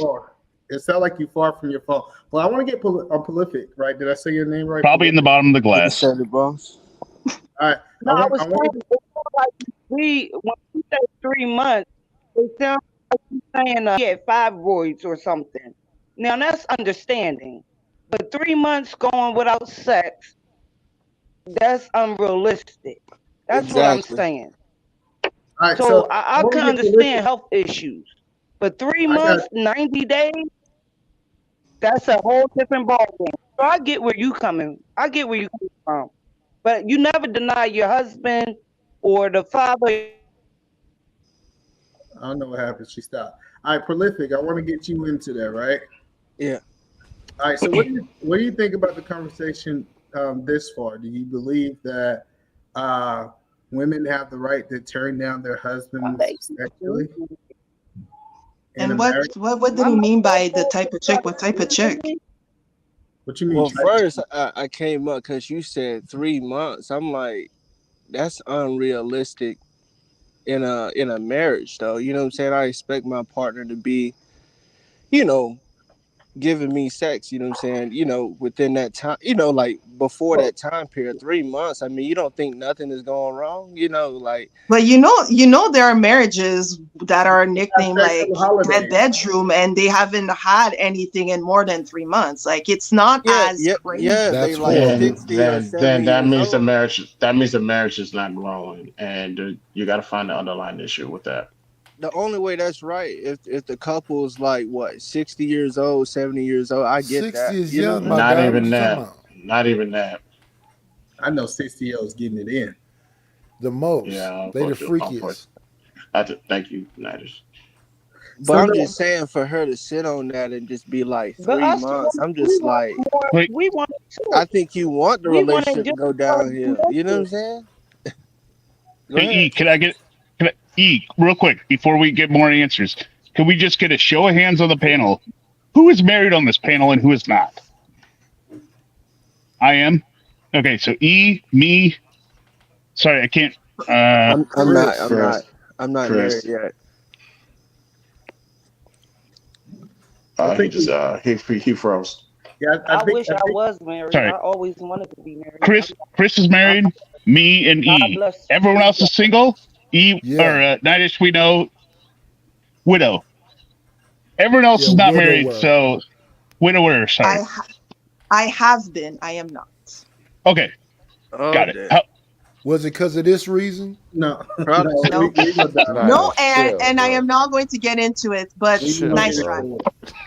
No, we don't have to get into it. I know when someone says I used to, but I'm not anymore. We like to assume and say it's because of some reason, but no, it's not. No. I'm just messing with you. Hey V, like I said, my wife was married before. I'm her second husband, so no judgment. So what were you going with that? Like, because I think that people just because the people on here that are saying this is how marriage should be, this is it, and like, you ain't fucking married. Well, I disagree with that, because these are the people who need to have the conversations before going in marriage. I think that if B was looking for a man, they need to be having this conversation on what's the expectation of sex. It shouldn't be assumed.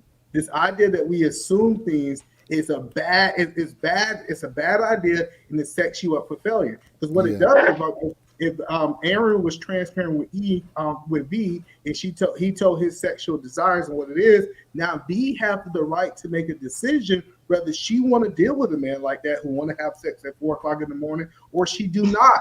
Because once we get into the marriage, yes, you already agreed to this. You have agreed to this contract. So I'm looking for you to be able to fulfill the contract that we talked about in detail. But you're right on this, E. But you know what it is? A lot of people don't talk about it. And you know where there's the least chance of that being talked about is within religious people, when people are like any sort of moderately religious. Like, I have lots of friends who are religious. And then when we're talking about marriage stuff, it's these issues because they never talked about it. You just assume, oh, it's going to be magical, it's going to be this and that. But it's not as if, at least I'll speak for the church that I was from, like, they don't necessarily talk about that, or they don't like promote this sort of communication. It's all this, it's sacred, don't do it before marriage, it's going to be beautiful, wonderful. And then people are hitting a wall because they're like, oh my gosh, like the guy wants it that often, but I don't feel like it. And so no one talk, like this concept of communication, it doesn't happen. And I know, because I talk about it within my circle. Are you still in that mind I'll frame? back that up.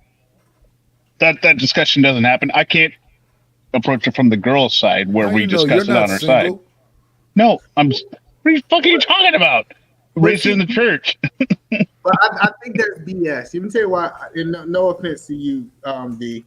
But if we go to the Bible tells you that your body ain't yours and his ain't yours, and you're supposed to give it up. The answer is yes. So this idea that it's not written in the ink in the Bible about sex is completely crazy to me, right? Hold on, let me get this brother the credit. The Rook Jan, he posted it in the chat. It is First Corinthians chapter 7, verses 3-5. Yeah, so like I wanted to say that.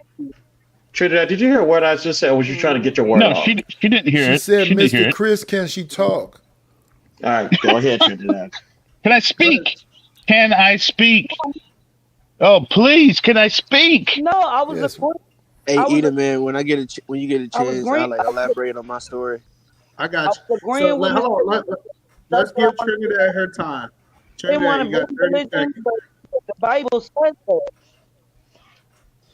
No diseases. Really quick, the Bible, you did. You already spoke it. I was trying to say that. You know, once again, we adults, so it's different ways we have sex. Okay? What are those ways? Therefore, no, give her 30 seconds. Go ahead, Trinidad.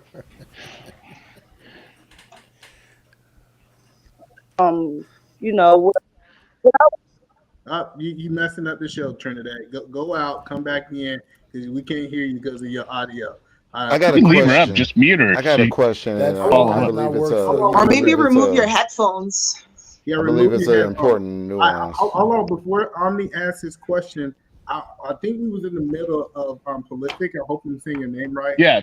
You was telling us your story. Can you? I want to get your thoughts on this before we go to Omni's question. All right. So with me, I'm not married yet, but I do have a partner. We've been together for like 5 years now, and well, our relationship was a little bit different though, because we actually been apart like a year and a half. You know what I'm saying? 2 years, but I still stayed committed, and she stayed committed on her end, right? So plus, I don't even know. Appreciate it. So of course I've been battling, like that temptation and all that stuff like that. But to get back on topic. So I'm a guy that stand on principles, you know what I'm saying? When I committed to her, I said, hey, look, I'm the type, I won't cheat on you, you know what I'm saying? I'm the type that, hey, look, if I commit to you, I'm locked in with you, right? So it's just like when it comes to like V question, when she said the 3 months, like once I'm married, then of course we are both, agreed on, having sex whenever, right? So it's just like, when it comes to, in our relationship now, yes, we try to, we've been celibate for like 10 months. Of course I'm human, so of course I'm gonna fall. You know what I'm saying? We both gonna fall. That's just natural, right? So With each other? No, they have No, sex when I outside the marriage. I mean, outside the boyfriend girlfriend. Let them tell the story. Keep going. No, I when I was just, say it's an important point. wait, let me break it down. When I say I To fall, who? right, like us both having sex, not me going outside of my relationship with this person, Oh, right? he's talking about they was Yeah, trying to be celibate for 10 months and they was yeah, slipping. that's an important detail, E. Okay, Right. go So ahead. it's just like, yeah, I was just saying, like, I just had to come up because when V said 3 months, I'm like, shoot, if I was married and it's 3 months, I'm like, damn, like, oh, excuse me, but yeah, of course I'll, be like, probably after a month, like, what's up, like, did the spark leave, or I just kind of look at it like a little bit differently because I'm like, 3 months is a long time, you know what I'm See, saying? Without you knowing.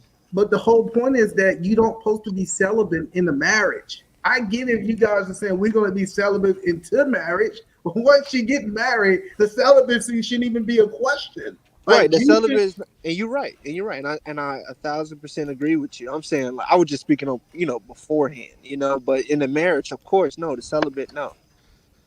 I So want we're to on the go to same page. I want to go to Omni because Omni got a question. So Omni, what's your question for the panel? I believe it's an important nuance in this hypothetical, right? This hypothetical scenario, right? Is the husband capable of giving her orgasm? Let's say no. Let's say no. That's no good. No. Let's say no. Let's say that he's not. He's got to learn. No. Listen. Let's say that. Let's say like DJ Envy, right? DJ Envy. V, I see your face over there. Hold on, I get it. V I agrees with see your me. face over there. What the fuck? Harry, you so the. But that's also on her to that's an important. to coach him. No, apparently most women have not achieved orgasm. Unfortunately. No. Listen. Look, None that I've met. Just kidding. I'm kidding. I want to entertain what he's saying, right? Let's say no. That's an excuse. False. All right, cool. We good that you believe all women had orgasms before, but let's entertain it, right? Let's says that the man is not able to give her an orgasm through penetration. Did that give her the right to stop having sex with him?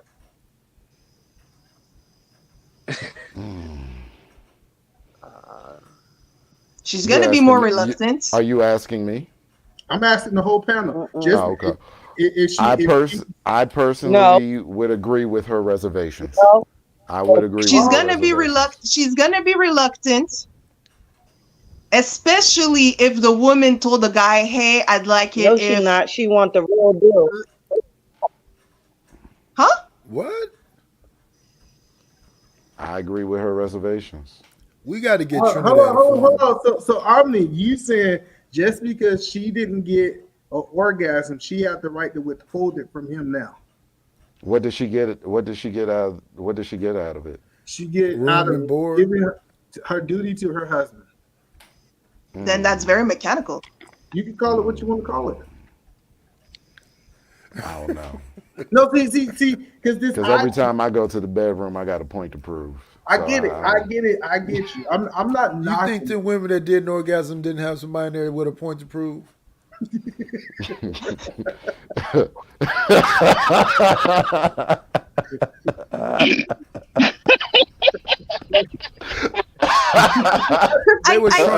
think there's something there's something that men don't understand. Like, okay, the woman can be aroused. The little engine. The woman can be aroused, and if she's aroused, but even though there's no orgasm, it can pass.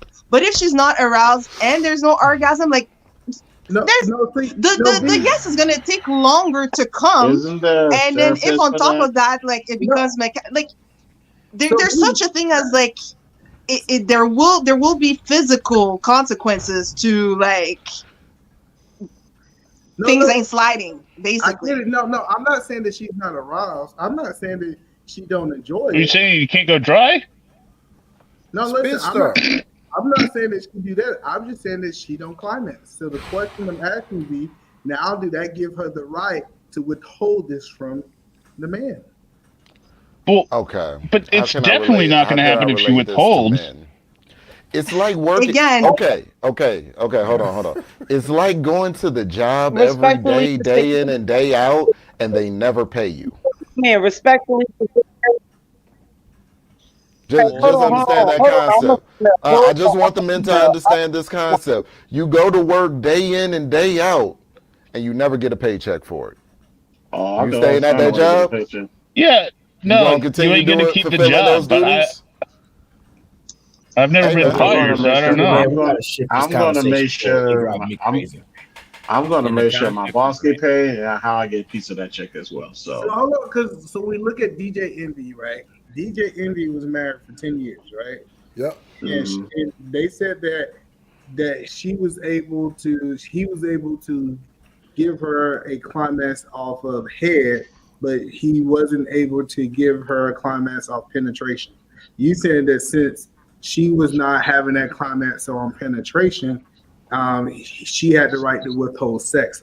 That's your No, I'm saying, No, that well, means he that got to do both sides. Yeah, he just had to work harder at the thing that he was good at. So like, makes her you know what I'm saying? climax, If you it can't doesn't give matter her, how, if you if they're can't give her, Exactly. if you can't give her climax via if they're penetration, married, honestly, then you just it doing doesn't extra matter. head. You know what I'm saying? No. 'Cause, No, we You not gotta saying find that it. she Yeah, you didn't gotta come. find a way. Aaron, I'm sorry you have to be here for this. So. Hey, I know what it's like. If you're sorry, you married, have it to doesn't be- matter. If you're Out of married control. in like, Bro, are you married? Bro, are you married? Yes, I am. Yes. All All right, right. cool. So, How about is your wife cutting you off? Hello. Since he's new No. to the panel, every time a person's Tell new, us we then. want them to be able to state their stance on the conversation. So let's give him a little time. Don't take a long time to state where you stand on this conversation. I'm getting better at landing my planes. So I'm married.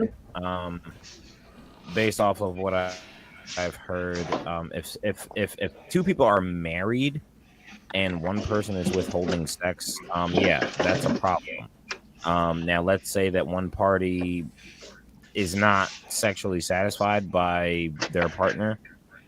Y'all gotta figure that shit out, because according to like the definition of marriage, you're like you have to die there. So, and that's kind of that's one of the reasons why marriage is like you gotta work. Like it's work. It's like a lot of work. It's not just like oh, I live with this person and I money. think it's and Chris bills J's and mic. kids. We hear everything. my bad. Maybe real quick. We hear his whole life. Keep He's going. moving. He's rearranging his entire apartment. Jesus. Go ahead. Continue. But yeah, if one party isn't coming, the other party needs to figure out a way to make them come. If we're using the DJ, which again, using celebrities is so cringe. However, in context of this conversation, the DJ everyone actually is a good one. If she said that he made her come from via head, but not by penetration, what problems do they have? Like seriously, like I mean, I feel like that's gravy. They agreed to be. That could be married to each other. physiological for her. Hold on. But no, I mean, listen. maybe. Let me ask you this question: is it your responsibility to make sure you come, or is it the other person's responsibility? It's my responsibility to make sure my wife comes. Period. No, so when it comes down to you, is it your responsibility to make sure you come, or is it your wife's responsibility? It's my wife's We doing responsibility both? to make sure I. I think both are on the man. No, Hold on. Yeah, it's my wife's responsibility to make me climax. It's my responsibility to make her climax. But real quick, I heard women say it's their own responsibility to make sure they get off, and it is. That's what I heard. No, It is. Communication of climax. That I would say that's their responsibility. If they're sitting, wait, can I just say this? If they're sitting there, be like, oh yeah, this is great in their head, like, oh that's it. Oh, he missed it, and they're just not saying a fucking word. That's on them, right? If like, oh, he missed it. He didn't know. He should have figured that shit out. Can we get some more structure to this conversation? This is getting a little extra. So I get it. So this is what I'm Somebody saying. start drawing some diagrams. Listen, Yeah, I get so we what can you're show saying. you Hold where on the one point second. at. Everybody mute for just a second. Because I want to get Callie into this conversation, right? Because she joined the panel. But if you listen to, I don't know if y'all actually watched DJ Envy, she said that she didn't understand her body. That's why she wasn't able to climax. It's because she didn't understand her body. But I think what we do in our society is we say it's the man's responsibility because he's supposed to figure out something she haven't even figured out herself. Yeah. So I want to bring Callie into it. So Callie, we done talked a lot of things over these last 3 hours. We talked about, can you fall in love truly? I'm gonna let you kind of dive in this conversation where you want to, and then we're gonna do where everybody can jump in to give their opinion. I don't know about, what y'all are talking about as far as the love thing. I just joined in. I was like, "Ooh, Mary talk," so I clicked the link.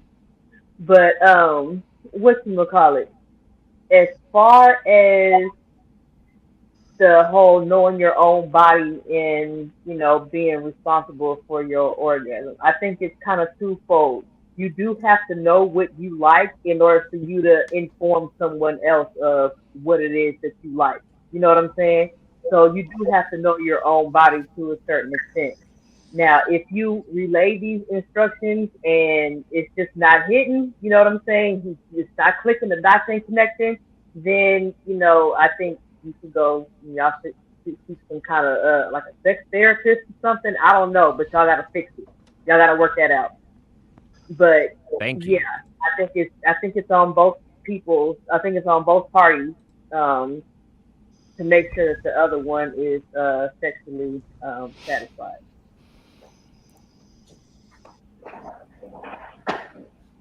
Yeah, I'm with Aaron. I'm weirded out now. I don't disagree with Callie Bev. That's fine. I will say this. Just Hear Me Out says, couldn't resist the joke, but on my life, which we don't know how much the actual cost for that is. About $1.50. Never been unfaithful. We I understand haven't. you probably have never been unfaithful. We actually do believe you. We seen your Goldilocks hairs. Okay, we believe you. We don't dispute. No, I have to brush the women away at work all the time. I'm like, ladies, I'm married. Well, wait, is like before you were married, did you brush them off? Wait, hold on, Spro. So just hear me out. You was turning down beautiful, gorgeous women left and right. Left and right. Wow, brother, you are the man. Now, everybody, please put the caps in the chat. Thank you very much. Obviously, I'm kidding, right? I found my wife. She's the one for me. I'm just saying. When I made the joke, I didn't want to disrespect my wife. That's all I'm saying. No, we get it. You was turning down ugly women. We understand. It's not a problem. It's totally acceptable. Hey, so John the Baptist. I know John the Baptist is married. Before we get to going deeper into this conversation, what do you think? Have you been watching? Do you know what we're talking about? Has not been watching. Hey, whose responsibility is it to satisfy the partner? Yeah, for a person to bust a nut. Let's call it what it is. Am I responsible for me busting a nut? Or is my wife responsible for making me? Disgusting. Everybody's responsible. Callie, brilliantly. Every individual is responsible for their own happiness and success in life. You cannot count on somebody else to make you happy. It's up to you to make yourself happy. Not in the context of a marriage and sex, no. In the context of marriage and sex, it's up to you to make yourself happy. No. Okay, well then you're gonna have a terrible marriage or get divorced.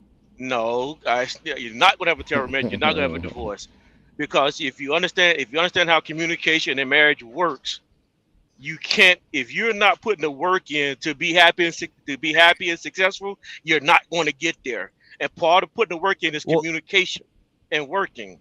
So you have to participate. I agree with you there. No, you have to participate in the process of making yourself happy and successful. I wonder what's hard to understand about that. Jesus. Well, no, okay. Well, if it worded like that, I will give you that. You do need to, because we already did mention, like, you do need to, like, if in the, I guess, DJ Envy example, if she wasn't communicating and she didn't understand like what she wanted to be satisfied, then like that's a little onus on her. because, like, What you y'all- know, like, what is he to do with information that he doesn't have? But again, so like, yeah, communicate. However, at the end of the day, like, I mean, my partner, like, get this. If my priority is to make sure she is satisfied, I do need her to communicate with me, because if she's not telling me something, then I can't be held accountable for information that I don't have, right? However, at the end of the day, it's still my responsibility. And she's Yeah, withholding no, it's not your it's not your responsibility. We have to stop as grown men. Grown men have to stop this conversation of saying that a woman, excuse me, you have to stop letting women manipulate you into these conversations. I'm not letting women manipulate me. I'm married, so like, it's my job to make my wife come. That's it. No, it's not deeper than that. No, okay, it's not your response. Okay, whenever you're in a relationship, even if you're married, it's not your job to make. It's not my job to make my Marriage wife is happy. different. I'm not going to compare marriage to like someone shacking up or boyfriend I and am- girlfriend. I So I have to am- take I those am- things. You missed the key part to what he just said. John Baptist, say that last part again. I am married. In marriage, it's not my job to make my wife happy. It's not my job to make her happy. It's not her job to make me happy. Oh, I agree with that. Okay, all right. I agree with I'm that. not about to go back with the spatting for either man. Oh, I thought we Do were you talking think about it's- strictly sex. No. That's I am talking. wisdom. I am No, talking. I Hold love on. that. I'm talking about. I'm trying not to say the word because I'm not. I'm not going to say certain languages. Oh, sorry, Aaron. All right, so I'm gonna try this. If you're gonna decide to step out on your girl, isn't it your duty not to get caught? Yes, 100%. I'd Yeah, rather drop the whole shit. I think I'm trying to think. You throw your phone in the fucking lake. No, You got I'm enough saying like cash buried under your. There's no transactions. You're so off the grid.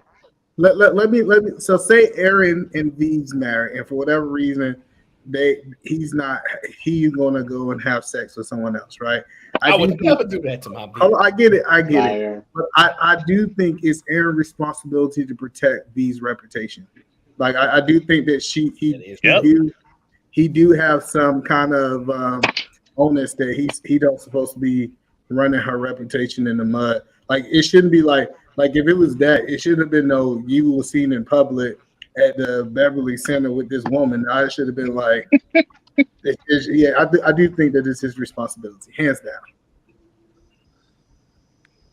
So I know just hear me out had a question for the panel, hypothetical question. What's your For the question? men, since we're talking about women denying, right? All right. Let's say, and I'm talking marriage here, not in a relationship. Let's say you are hit with some fatal, crippling disease, and you're in some kind of hospice bed for 6 to 12 months. Are you saying your wife shouldn't go out? No, she should not go out. No, she should not go out. Hold on, Jonathan. Wait till I die. She can't. Guys, You can't. You can't make sure you satisfy her. understand what he means. So, Go out where? Guys, go out where? Well, let me She rephrase. can't go out and get her needs satisfied. You're saying she's in the wrong in that case. Well, hold on. Let me ask. Let me re-ask the question so everybody can follow. He said, "Hey, say if you was paralyzed from the waist down, right, and you was no longer able to satisfy your wife sexually, is she wrong for being able to want to be satisfied sexually outside of the marriage?" That's a better example than I gave. Yes. So I'm gonna start it off. Yes. And if you had something happen to you and she only got to wait a year, she need to wait that whole year. What if it's lifetime? Oh, then that's a different story. If lifetime, he should want her to be happy, joyful, Wait, and all that good Aaron, stuff. I give a year. I give a year like it's a hospice situation, not like it's a deadline of it's over in a year. It's like it's indefinite. Maybe it happened. Maybe you last 5 years. Whatever. Sickness and she can go out for a year. Hold on, we want to get everybody. Hold on, we want everybody's opinion, right? So let me give you another situation, right? Something happens and you're no longer able to have sex. The Viagra's not working, nothing's working, right? Is it okay for your wife to still get that sexual needs pleased outside of you. It's never going to be good. It's never going to be good, and she's not going to have the right to do it. Never, ever, period. No matter what happens to me, she cannot step outside of our marriage. Never. Okay, I think that's his ego talking. Who else? No, it's not ego. It's not ego. For the first of all, traditional values of marriage. I'm sorry. This to death do us part. For richer, poor, for better, for worse. That's you stick to that shit till you die. That's it. If you don't believe in that, then you don't need to be married to me. That's it. Well, she ain't leaving you. She's just going to get her rocks off. No, dude. What? You're not forsaking me for somebody else. You're not forsaking me for anybody else. You're not doing it. Let's throw in the caveat that you'll never find out. Hold on, no. Is she wrong? I don't want that caveat. I want to see what Chris said. Chris, if you're not able, if you're not able to have sex anymore, would you think it's a problem that your wife wanted to fulfill that need outside of you? Let's get everybody's opinion. Yeah, it's the 100% a problem because if we promised each other a monogamous relationship, that's what it's going to be. Omni, you're not able to fulfill this anymore. Do you believe that your wife should be able to get this fulfillment outside of you? No, because the same would be expected of me. Y'all crazy. Callie, let's get everybody first. Callie. Everyone's opinion. Callie. So, Callie, if you was in the situation that vice versa, you, for whatever reason, cannot have sex with your husband anymore, would you think it's outrageous for him to want to be pleased outside of you? I wouldn't think it's outrageous for him wanting to be pleased outside of me. Him actually doing it is something totally different. Forsaking all others. Okay. V, so if you wasn't able to do it, he says that he loves you, he want to stay with you, he just want to go get this fulfilled outside of you, would you be against it? I'm kind of aligning along with Callie, although at the back of my head, I probably would think there might be chances that either I hear about it or he comes back and says he did it. But I would hope like some of the worst. Oh, we got two more people. No, I don't want to even get to that. Come on. You gotta ask me. Y'all got to understand what y'all saying. All right, Chris J's 30 years old. I'm 30 years old. Omni's 30 years old.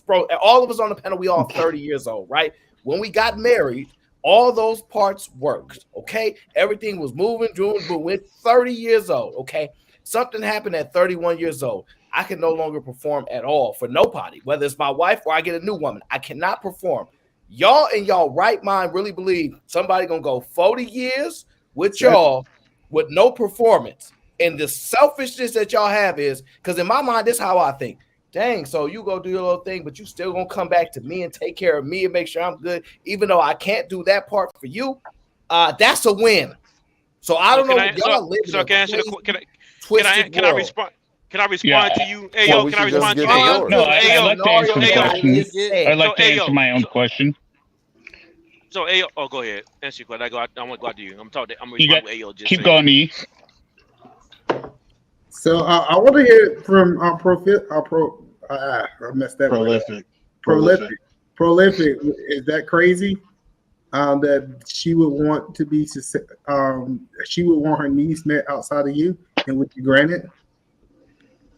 Well, I'll put it like this. I mean, she knew what she signed up for. You know what I'm saying? I'm like, if it were likewise with her, shoot, I'd ride with her. You know, until the casket closed, homie. You know what I'm saying? That's how I feel. You know what I'm saying? So, you know, y'all lying. I'm not. Hold on. Let me. Ayo. John, we still have not heard from one. No, John, wait. We have got one more person. Just hear. Okay, all right. Just hear me out. All right, got you. How would you handle this situation? So Aaron's right? If you're dedicated to that person for the rest of your life, right? As long as, and I'm going to throw the star in there, the caveat, as long as they're being respectful and not like rubbing your face, they're coming back to sponge bathe you for whatever fucking reason because you're paralyzed. You're in the bed. You're in traction, right? I don't care if you're out there doing blow or whatever the fuck you're doing. You're coming home and taking care of me. You have dedicated yourself to me. You're still coming back because the easiest fucking thing to do is just walk out, right? They're dedicated to you. So I'm not going to judge them on whatever they're doing or whatever I think they're doing. As long as they're telling me they love me and they're there for me, that's it. So can I go now? Everybody went. Yeah, go ahead, John. Wait, why are you shaking your head, Aaron? I said the same fucking thing you said. I'm not shaking my head at you. Stop okay. I got you. I got you. One more person that haven't went. My response. Go ahead, he haven't went yet, John. Go ahead. I'm talking to you, sir. Sprung. Well, actually, so I'm glad I got to go last because I got to hear everyone's points and I got to hear different arguments. The question's been the same. It kind of changed, or like just the wording changed. So I'm glad it did once it got to the ladies. So is the question that I'm in a hospice and I'm dying and I have like a time limit, or is it that I suddenly just can't satisfy my wife anymore? So either one. Let's say this right here. Let's say that let's just say that your band part is not working. Let's say that's not working.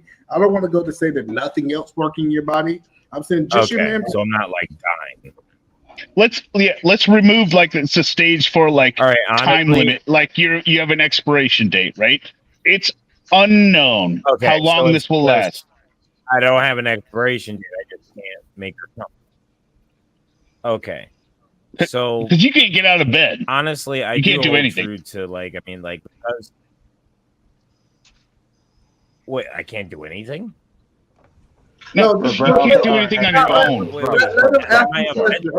Or no, just your man part. Okay, don't work. like, Let's say that. Let's say that. Yeah. Okay, my man part doesn't work.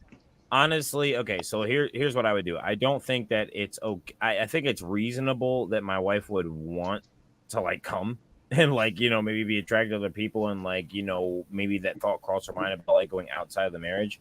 But because of the contract and the definition of marriage, no, she's not entitled to do that. However, if it's just the fact that my man part doesn't work, we gotta figure out some other way. If I got it, like if my head game got to get better, or if I have to put on a strap on, or like honestly, whatever the fuck, like real shit.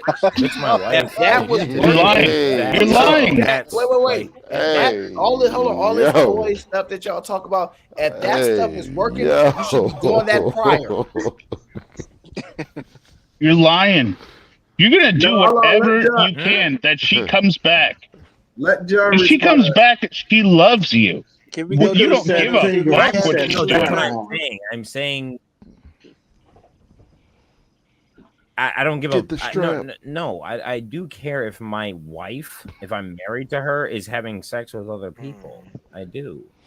Okay, so wait. So Spro, get a divorce and get a new woman that you can't sleep with at all while you're 30 years old for the next 40, 50 years. That's hard. Aaron, now get out, this. man. There you go. That was wild. I will tell you this: if I was under maybe a different, if I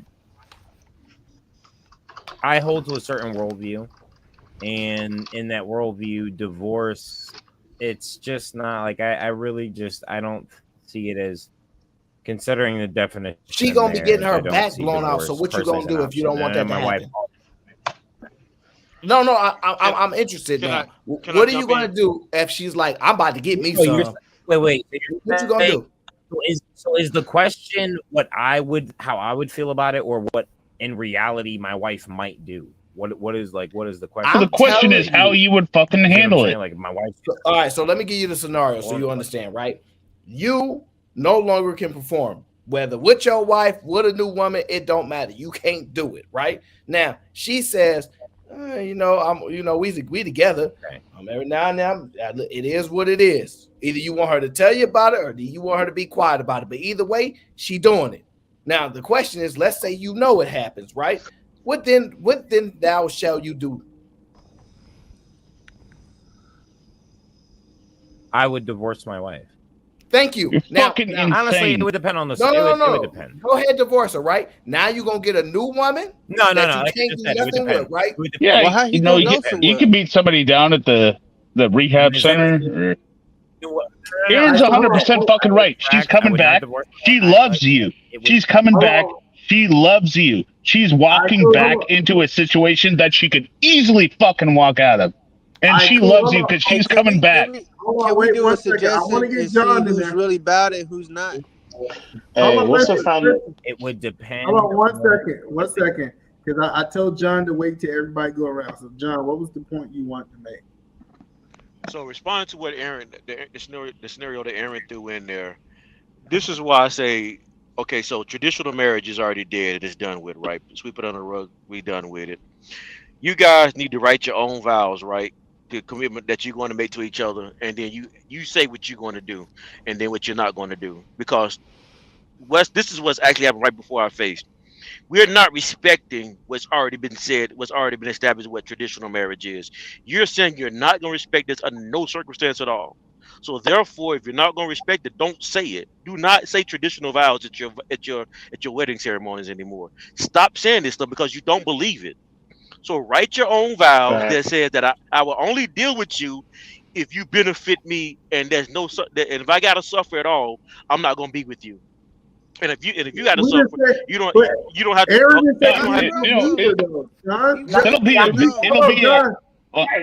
It'll be a very inspirational story at the invalid hospital when you tell everyone how you wrote your vows, and then you never cheated, and you divorced that bitch for cheating on you, and you're like, "Fuck you for taking care of me." Yeah, she stepped out for a weekend. I'm out, and now I have my integrity to keep me warm in my bedroom. Hold on 1 second. Your own vow, don't say the forsaking all others part. Then you good. This is the crazy part. Believe it or not, Aaron is actually the one who's honoring his vows. He didn't say he was going to leave her. He didn't say that he was going to divorce her. Me too. I get it. Listen, but he is saying that, hey, you know what? I'm going to stick around. I'm not going to divorce you. Everybody who's saying that they're going to divorce him is actually the opposite of what the marriage vows are saying. That's exactly what I fucking said. It's the forsaking all others that we're talking about right now. But he's not cheating. That's the point that I'm telling you is Aaron's not cheating. The woman's cheating. His wife. Right. Like I don't care who it is. I'm saying is the woman has to forsake all others and the man has to forsake all others. So here's the See, the reason that you're wrong, John, is because we asked it from not that you was cheating, your spouse was stepping out on you. So you can't say that he's not honoring his marriage because Aaron is still honoring. I'm not speaking. Okay, I'm not speaking from Aaron's point. If Aaron is not the one that's forsaking the vows, if he's allowing her to go out, I'm not talking about Aaron. I'm talking about the spouse who's actually going out is forsaking the other spouse. I get that, but that's I not. agree with John. But we're not addressing the person that is stepping out. We're addressing the person that is paralyzed, the person who had this thing happen to them. And so if that person says that they're willing to stay, they're honoring their vows. If that person says that they're willing to leave, they actually not honoring those vows that you're so proud of. The best way to do this is like I said earlier. It's just off the standard of the vows. The best way to do it is to rewrite the vows. Rewrite the vows. That's simply it. No, what? It's your fucking vows. It's not a. Well, that wasn't the question. There's no two signatures at the bottom of the vows. Rewriting the vows wasn't the question. Just hear me out. You owe $100. I don't understand who cheating. All down the back. Time out. Okay, whatever. People should just stop saying the traditional vows and make up their own vows. If we doing all we not. Am I out or what? Hold on 1 second. No, $100. Hold on, guys, stop. What is the vow that you're referencing? Forsaking all others. For better, for worse, rich or poor, life is sickness. Tell me the specific vow that they say when they're getting married, because y'all make hold on, let me pull it up. It says forsaking others. That's what you say. I will forsake all others. Yeah, for rich or better, sickness and health. I can't remember it all right now, but that's the gist of it, though. Rich or Yeah. poor, life and death. Yeah. What does that mean? I will forsake. That means I'm gonna get rid of people, abandon people. What does that mean? You are my number one priority. You come first above anyone else.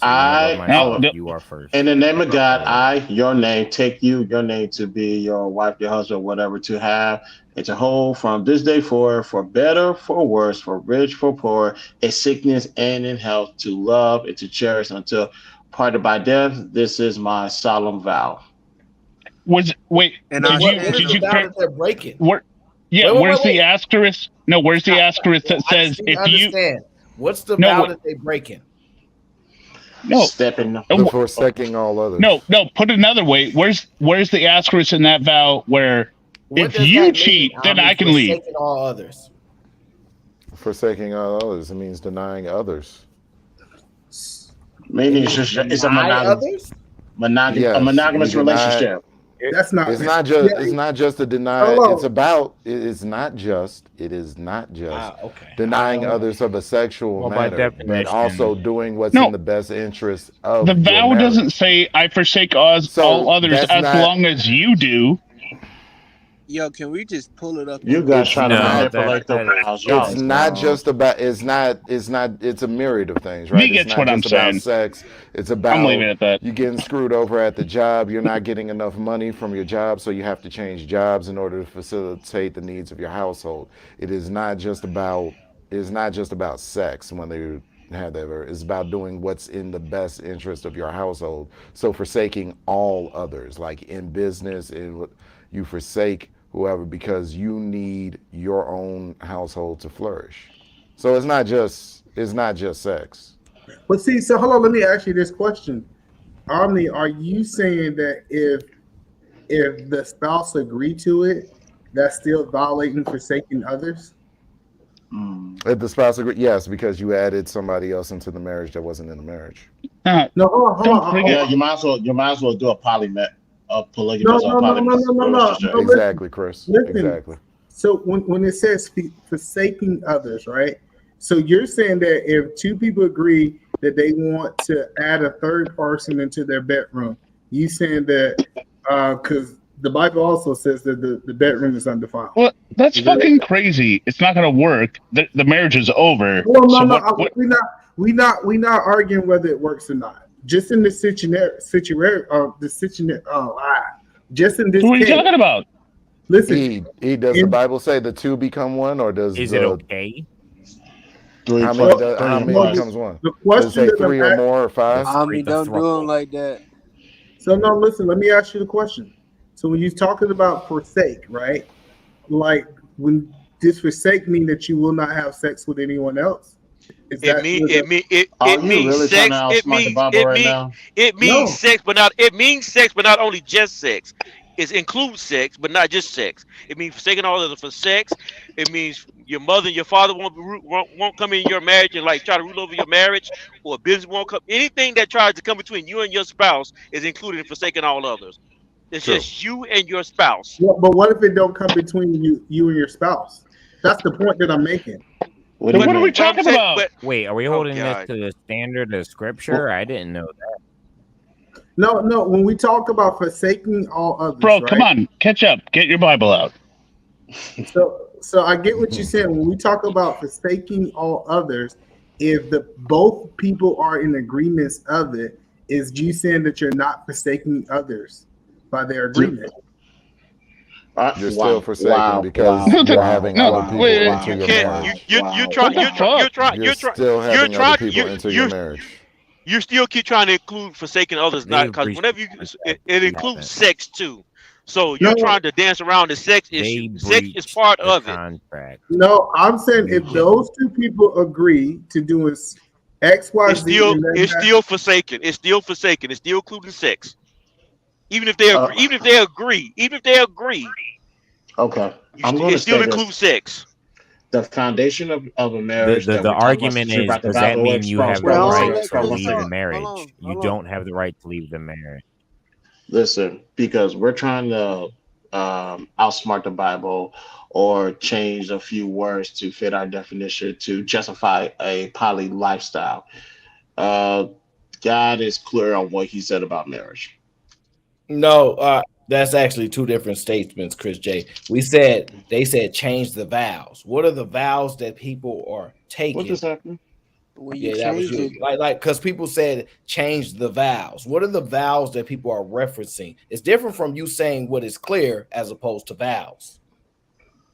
No, I I don't think know Aaron. what I said rewrite your Yes, own. Is what I said. I heard not just you. But see, that's what I'm saying. I'm not saying change them. I'm saying rewrite them. Rewrite your own. Don't So- say the But traditional you vows. can get married without citing no vows at all. Correct. Wait, you guys didn't write your own vows? Correct. I'm saying do if this the lifestyle, if this the commitment you guys are looking for, then just do it the way you want to do it and don't do it the traditional way. that's terrible advice. What the? No. Wait, He's right. He's you right. have to exclude traditional marriage because you wrote your own vows. Listen, when it comes to the vows that you guys say, the vows that we all said we get married, it came from somewhere. It came from the Bible. All right, If you so don't out of want, curiosity, if you don't, wait, this is the problem. Y'all gonna be iffy and back and forth. Let's say that your wife steps out on you, right? And you decide to forgive her. Are you defying God? No, you're not defying God. No, because you're not. You can No, actually because forgive your spouse. So you can forgive. No. You can. She's an adulterer. Oh, all right, then. If She gonna be getting no, a back she's step 1,000 Yo, times. whoa. Are she's you an asking? adulterer if she sleeps with anyone else. No, Is what but people no, told me but when I Aaron, married my wife. Are you saying offend now, ask for forgiveness later? No, Is that he what you just just said, said Aaron? Listen. I don't know. I don't debate No, I'm the saying Bible with nobody. I will hope some of the not, stuff 'cause is you don't want to put outdated. that message out there. I'm not putting a message out. I asked a question. Okay. So CJ, so the reason the way I answered the question, I could have got clarified. I could have clarified it, but he was saying, let's say if you're married, she goes out and cheat, and can you forgive her? You can forgive her, yes, but that You got still to does give her? that. Yes, And God God will will forgive forgive her. her. Yes, God will forgive her. So But the what are we context, talking about? but the Hold oh on. God, don't do this. Stop. Jesus fight. Don't do this. Maybe not Stop. God.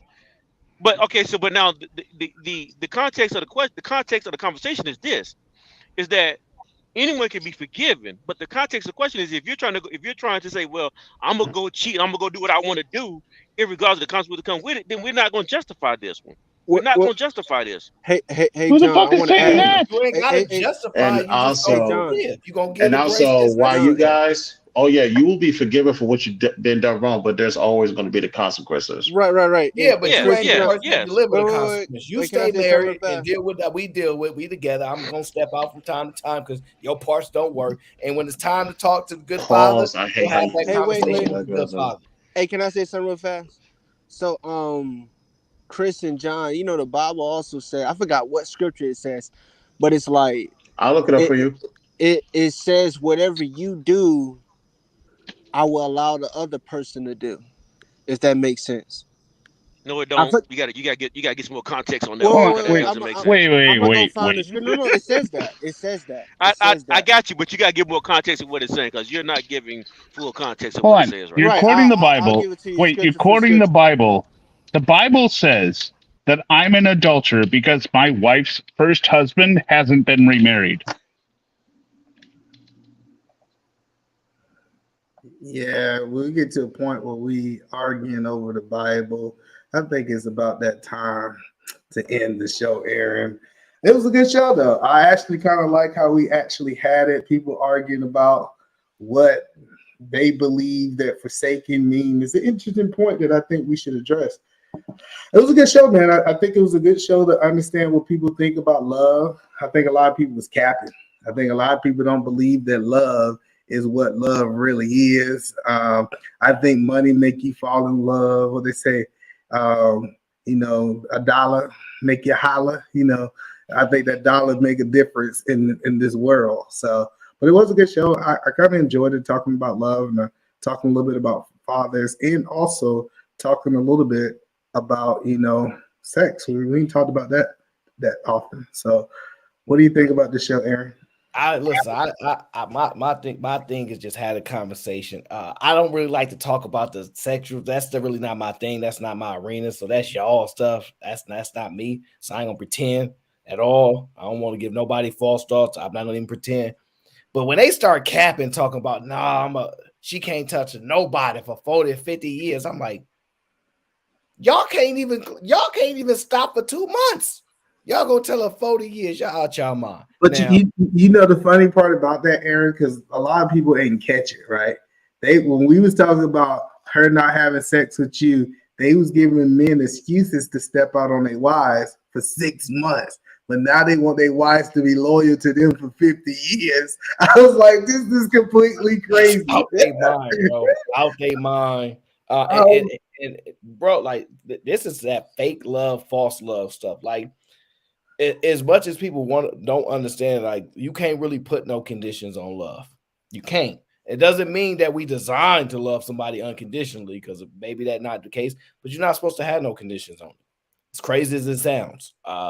So if I can't do nothing, look, I dang sure don't want you to be unhappy. And if I can't do nothing with nobody else and you keep coming back to me, make sure I'm good, make sure I'm taking care of, we still doing what we can outside of that, man, because she could never come back. And I getting you another one, letting them know, hey, by the way, I got this condition, and for the next 40, I'm 31, next 40 years, you know what I mean? Yeah. Well, it's funny that who don't live in reality. It's funny because I know a guy that was in the wheelchair, and his expectation was for his wife not to give up sex forever, and just be loyal to him forever, even though that he couldn't do it. I think it's a delusion. What it is people are delusional. People think that they, now that this person have to be loyal to you for 50 years and 60 years and go without, and then you're gonna go leave them, and you're gonna be single, miserable, and by yourself. Like, it's crazy to me. They out their mind. But listen, Eat a Man Thursdays full effect. You guys make sure y'all inbox them on anything that y'all want Eat a Man to break down and discuss. And the work will keep input. We appreciate y'all for tuning in. We're gonna see y'all on the next show. We're gonna get up out of here.